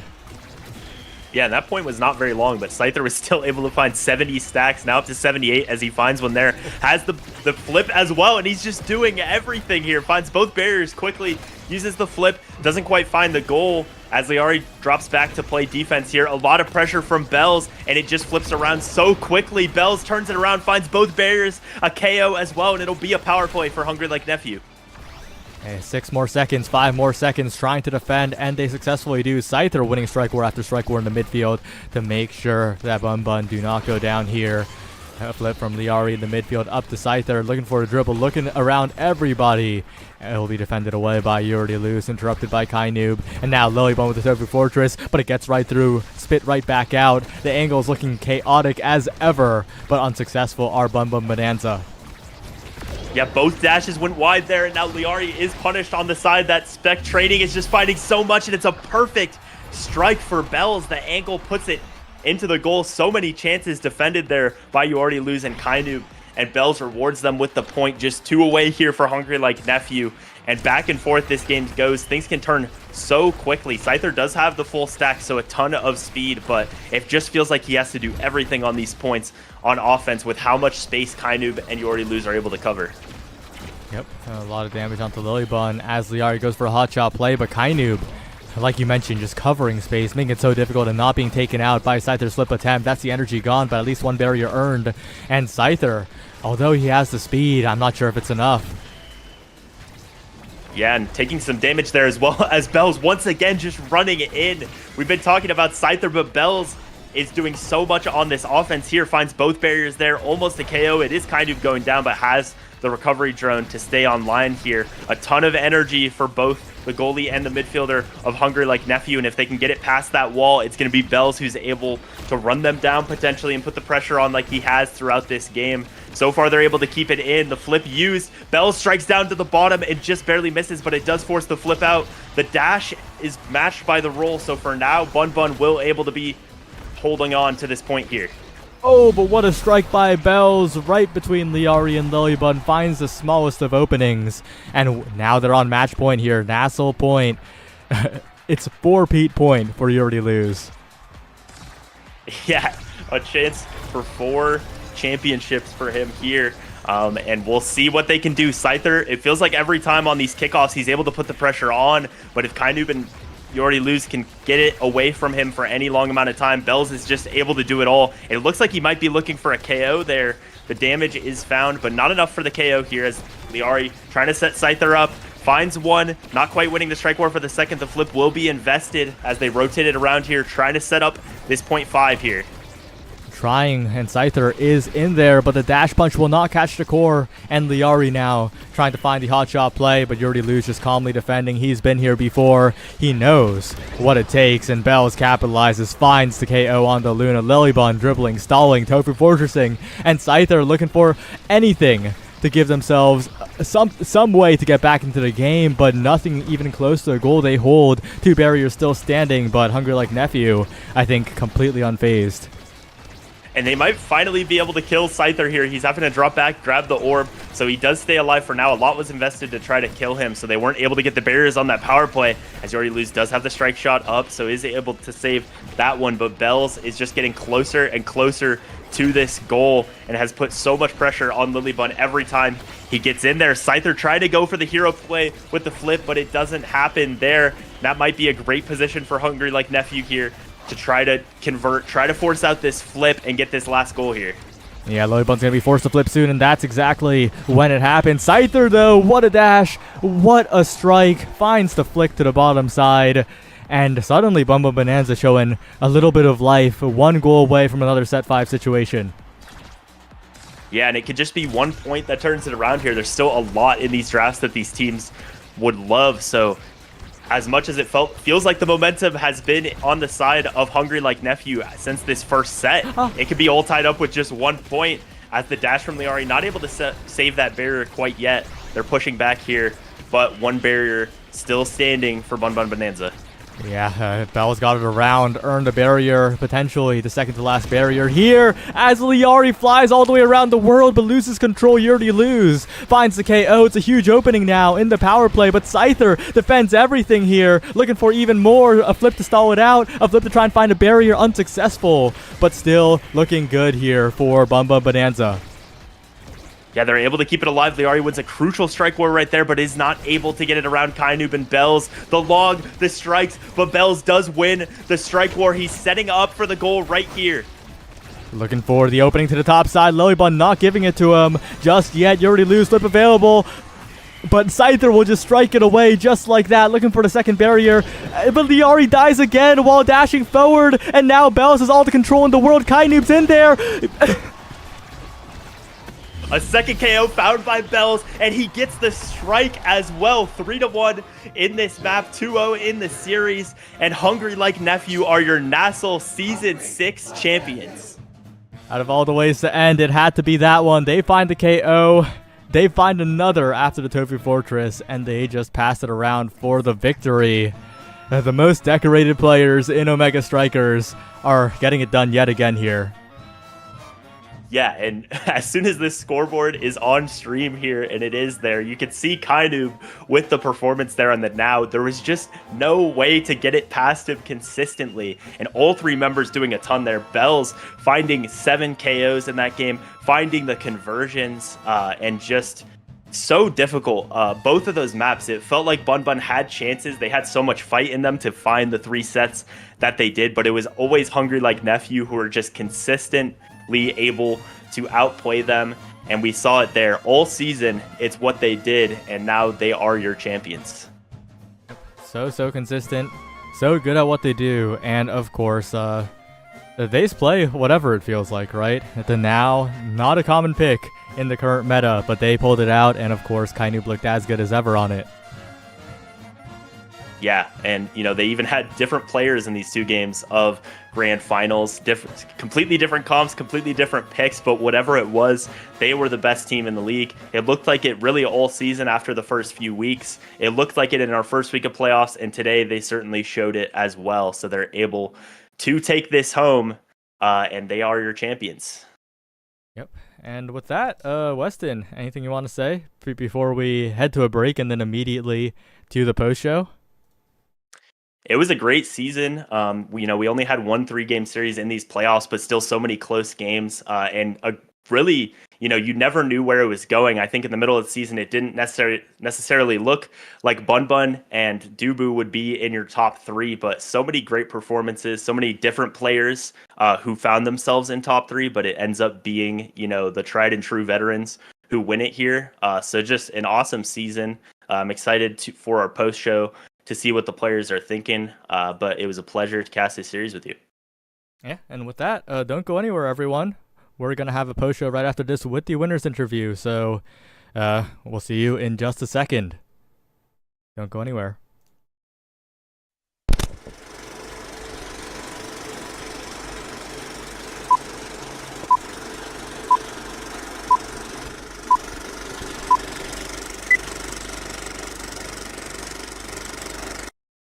Tenacious like Tom.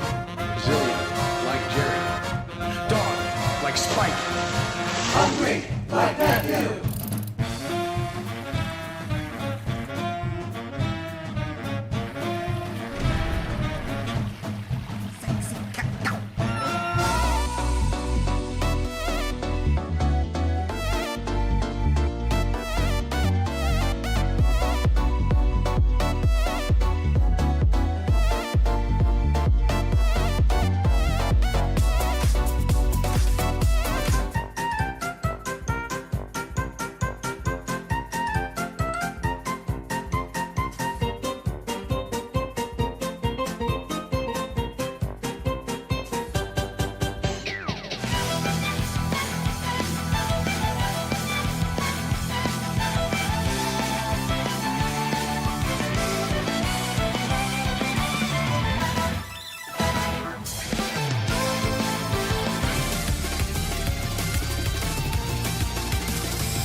Well, welcome back to the broadcast of the North American Strikers League, where we have just crowned our champions and are now joined by the whole team of Hungry Like Nephew that ended up playing today. Kaidoob, I'll go to you first. Getting subbed in for this series. How do you feel after the win a moment ago? I mean, I feel amazing. Like I did not expect to like play in playoffs at all when I joined as a sub this season for Showtime. But when Bound asked me to like sub for him on playoffs because he was on Alaska, I think, I was like, yeah, sure, fuck it, why not?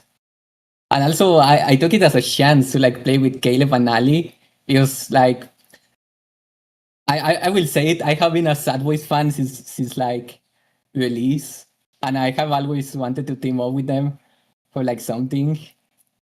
But I could not because like Demons versus Sad Boys type shit. Right.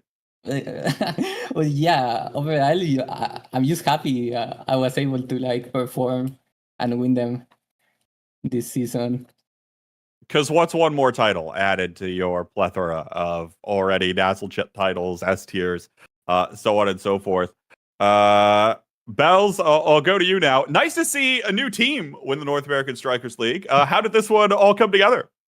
Yeah, well, we saw all these like older players that just keep losing or winning, like trying to win these tournaments, and we're like, wow, I feel like we're pretty good at this game, so let's team up for the first time as Hug, right? So us youngins just came over and took over. So true. And takeover you did. Vaughn, you pointed out a moment ago, for the first time in NASL history, for the third time, the first seed won. And not only did the first seed win this time, but for the first time in NASL history, they didn't drop a game along the way. It was 2-0s for this team the whole time last time, and 2-0s today. Wasn't this league supposed to be close this season? What was the deal with that?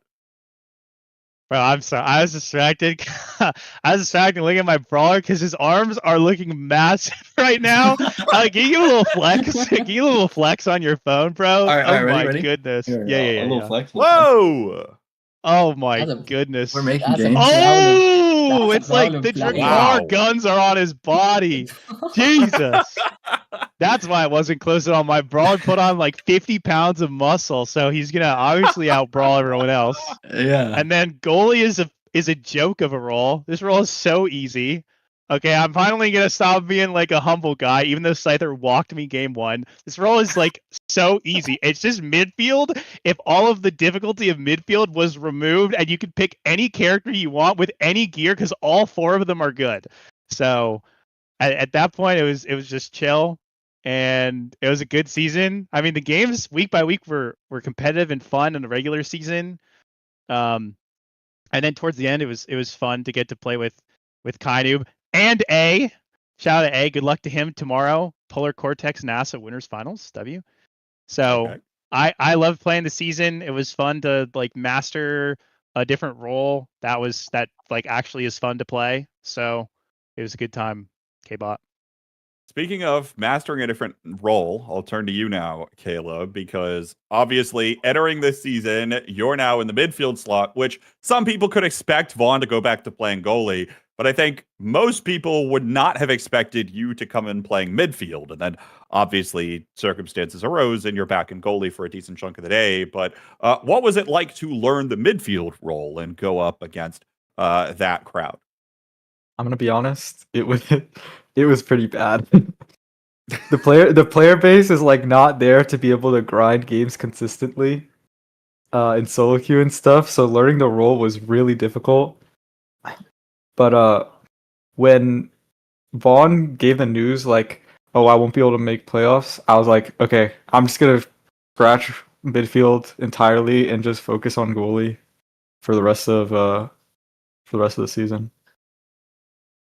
And Vaughn, are you back today? Yeah. So I hold was on. under the impression that you like subbed in for a game for fun, playing on like 150 ping from Alaska.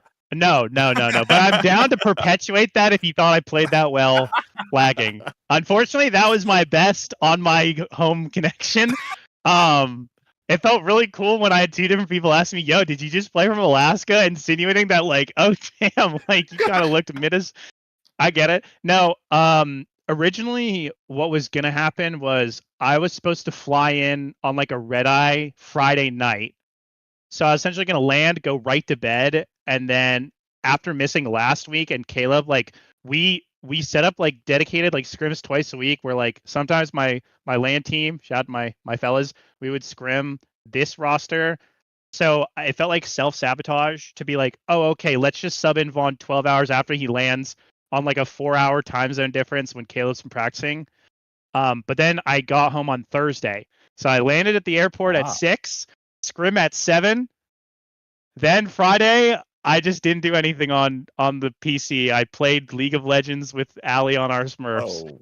So like it was like a fun surprise. So then I got to play my game, but then like these guys practiced a lot as these three, so I didn't want to like take that away. But I got my game in playoffs, so I was really happy.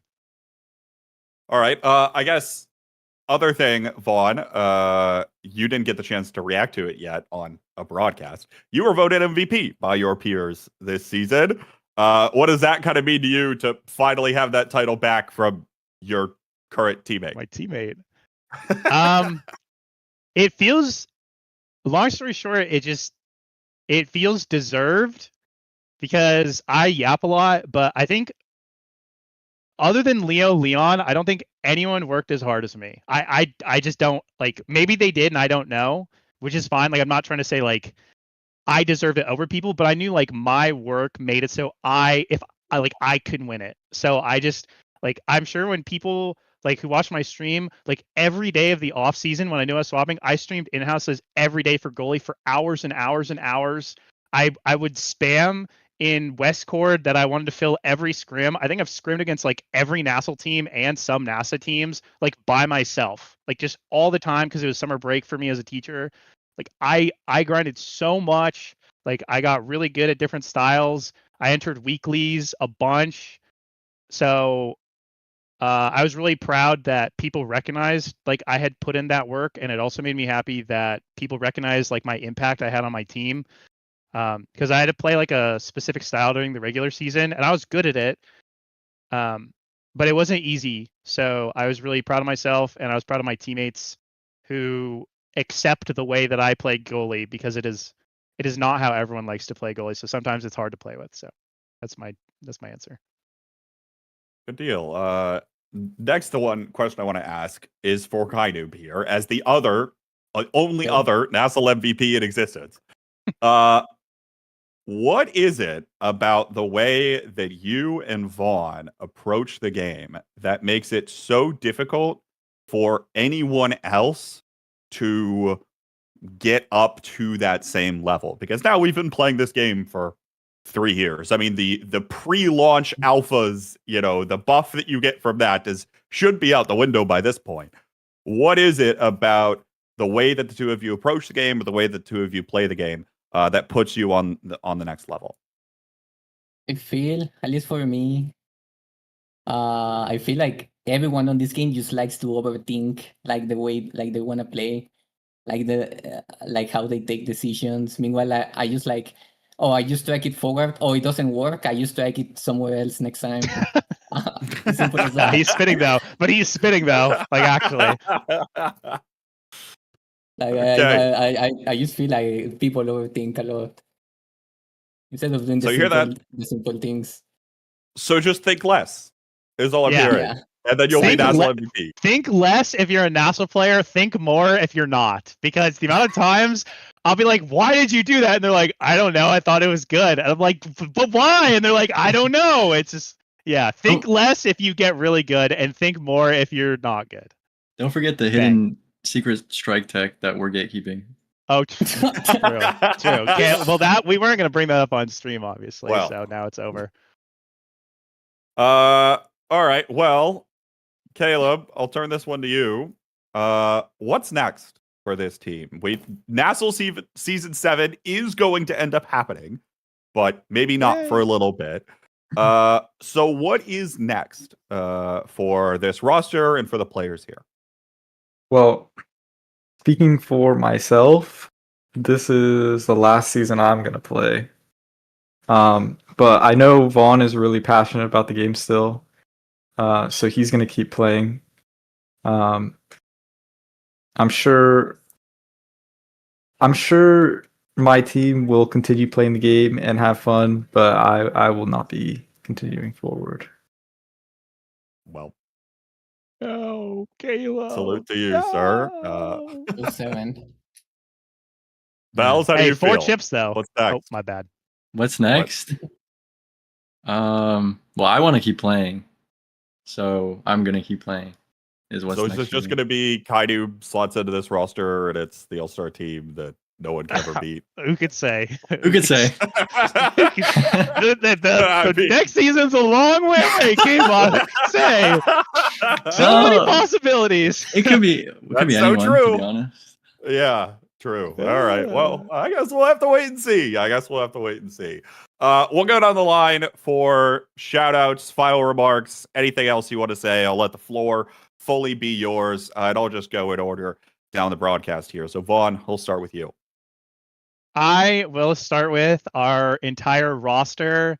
Even if they didn't get playtime, knowers know the only time we've been 6-0'd is by our sub roster.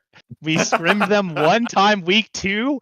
They destroyed us for 2 hours, and then we never scrimmed again until I left for Canada. So shout out to Dr. Bebop, Zay Forever, Tempo Melon at the time, Mystic as a coach, Bertram, who was moved to a coach, then left, and then also Kainub. Bang. So shout out to all those players.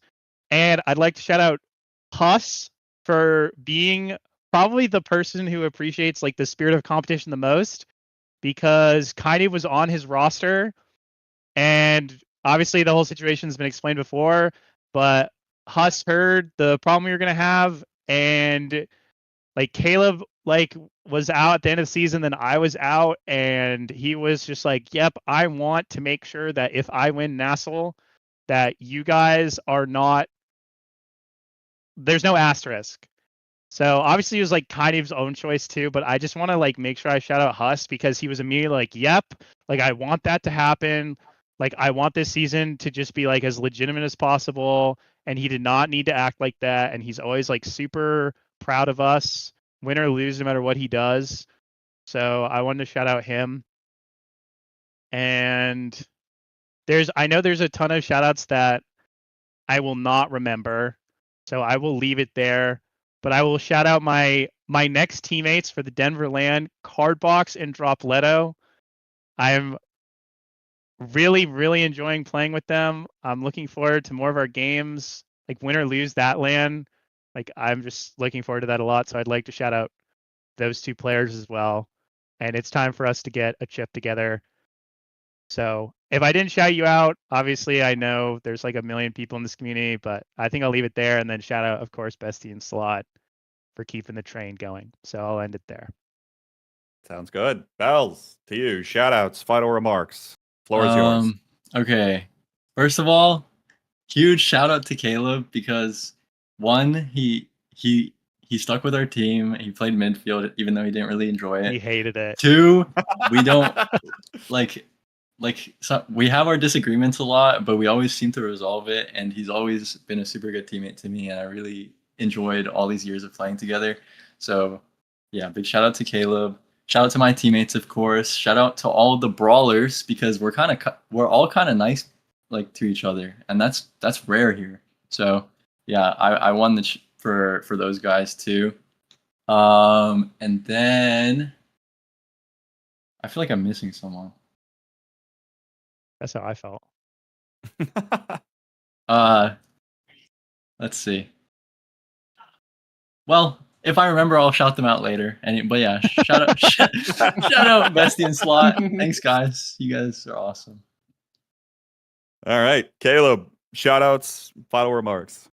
All right, I'm gonna skip over my teammates because they're amazing and everybody knows they're amazing. I want to shout out a few competitors of this season that have been really nice to me.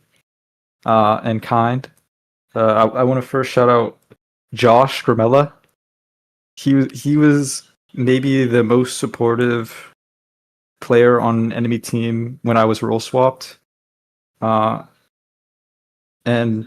it was really nice. I felt I felt amazing. I don't know. There's no other words I can say. But he was so nice.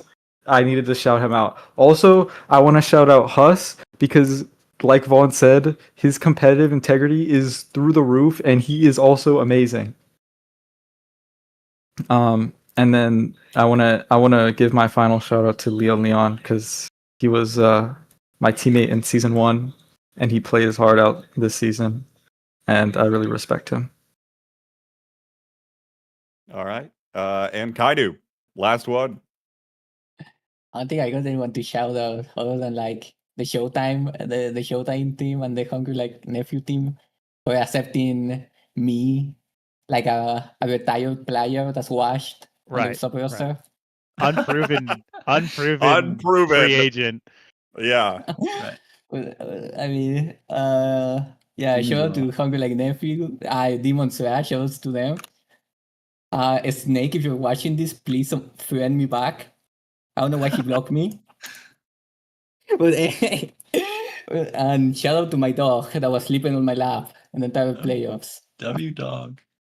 Dog. I got one. Oh yeah, Bells, go for it. Shout out to everyone who didn't vote me or Caleb for All Pro. Our team won with no people on the All Pro, so that was good job, guys. No people. Yeah, Notably. unironically, Ali was snubbed. This guy was killing it all season. Okay, that's true. All good. All right. Well, pretty sure that's going to do it for this broadcast and this season of the North American Strikers League. Season 7 will happen at one point or another. Details are still being finalized on that. But of course, it starts with open qualifications. So you can expect information on that coming in the next couple of months. And then when the season rolls around, I guess it's going to be some popcorn graduation 1950s cartoon inspired kind of theme. So look forward to that, I suppose. And on behalf of the entire team here at Bestie in Slot, go to LAN. LAN is coming up. It is in Denver. And I'm telling you to go because I probably will not be able to go because I can't go to 2 events in September because it's the busiest time of the year and I'm an educator. What? Bro, I'm an educator. Okay. And I'm going to another event. Skip that one. I can't. Yeah, you can. No, I can't. I worked in esports. It's fine. No one's paying attention to you anyway. September 20th and 21st in Denver, Colorado. You can find more information at startgg/RT Summit. Reach for the summit will be happening. So go to Denver and say hello to the folks there. That'll do it for everyone here at Bestie in Slot. I have been K-Bot. Thanks so much to the organizers, referees, casters, Saya, who's one-man production the whole time, our artists, Yoshi and Lego Mage for doing fantastic work on the animation, and so many more people that go completely unnoticed behind the scenes to put together a 3-tiered league ecosystem for this competitive title. We will see you all in the near future. Have a good evening, and we'll see you in Denver.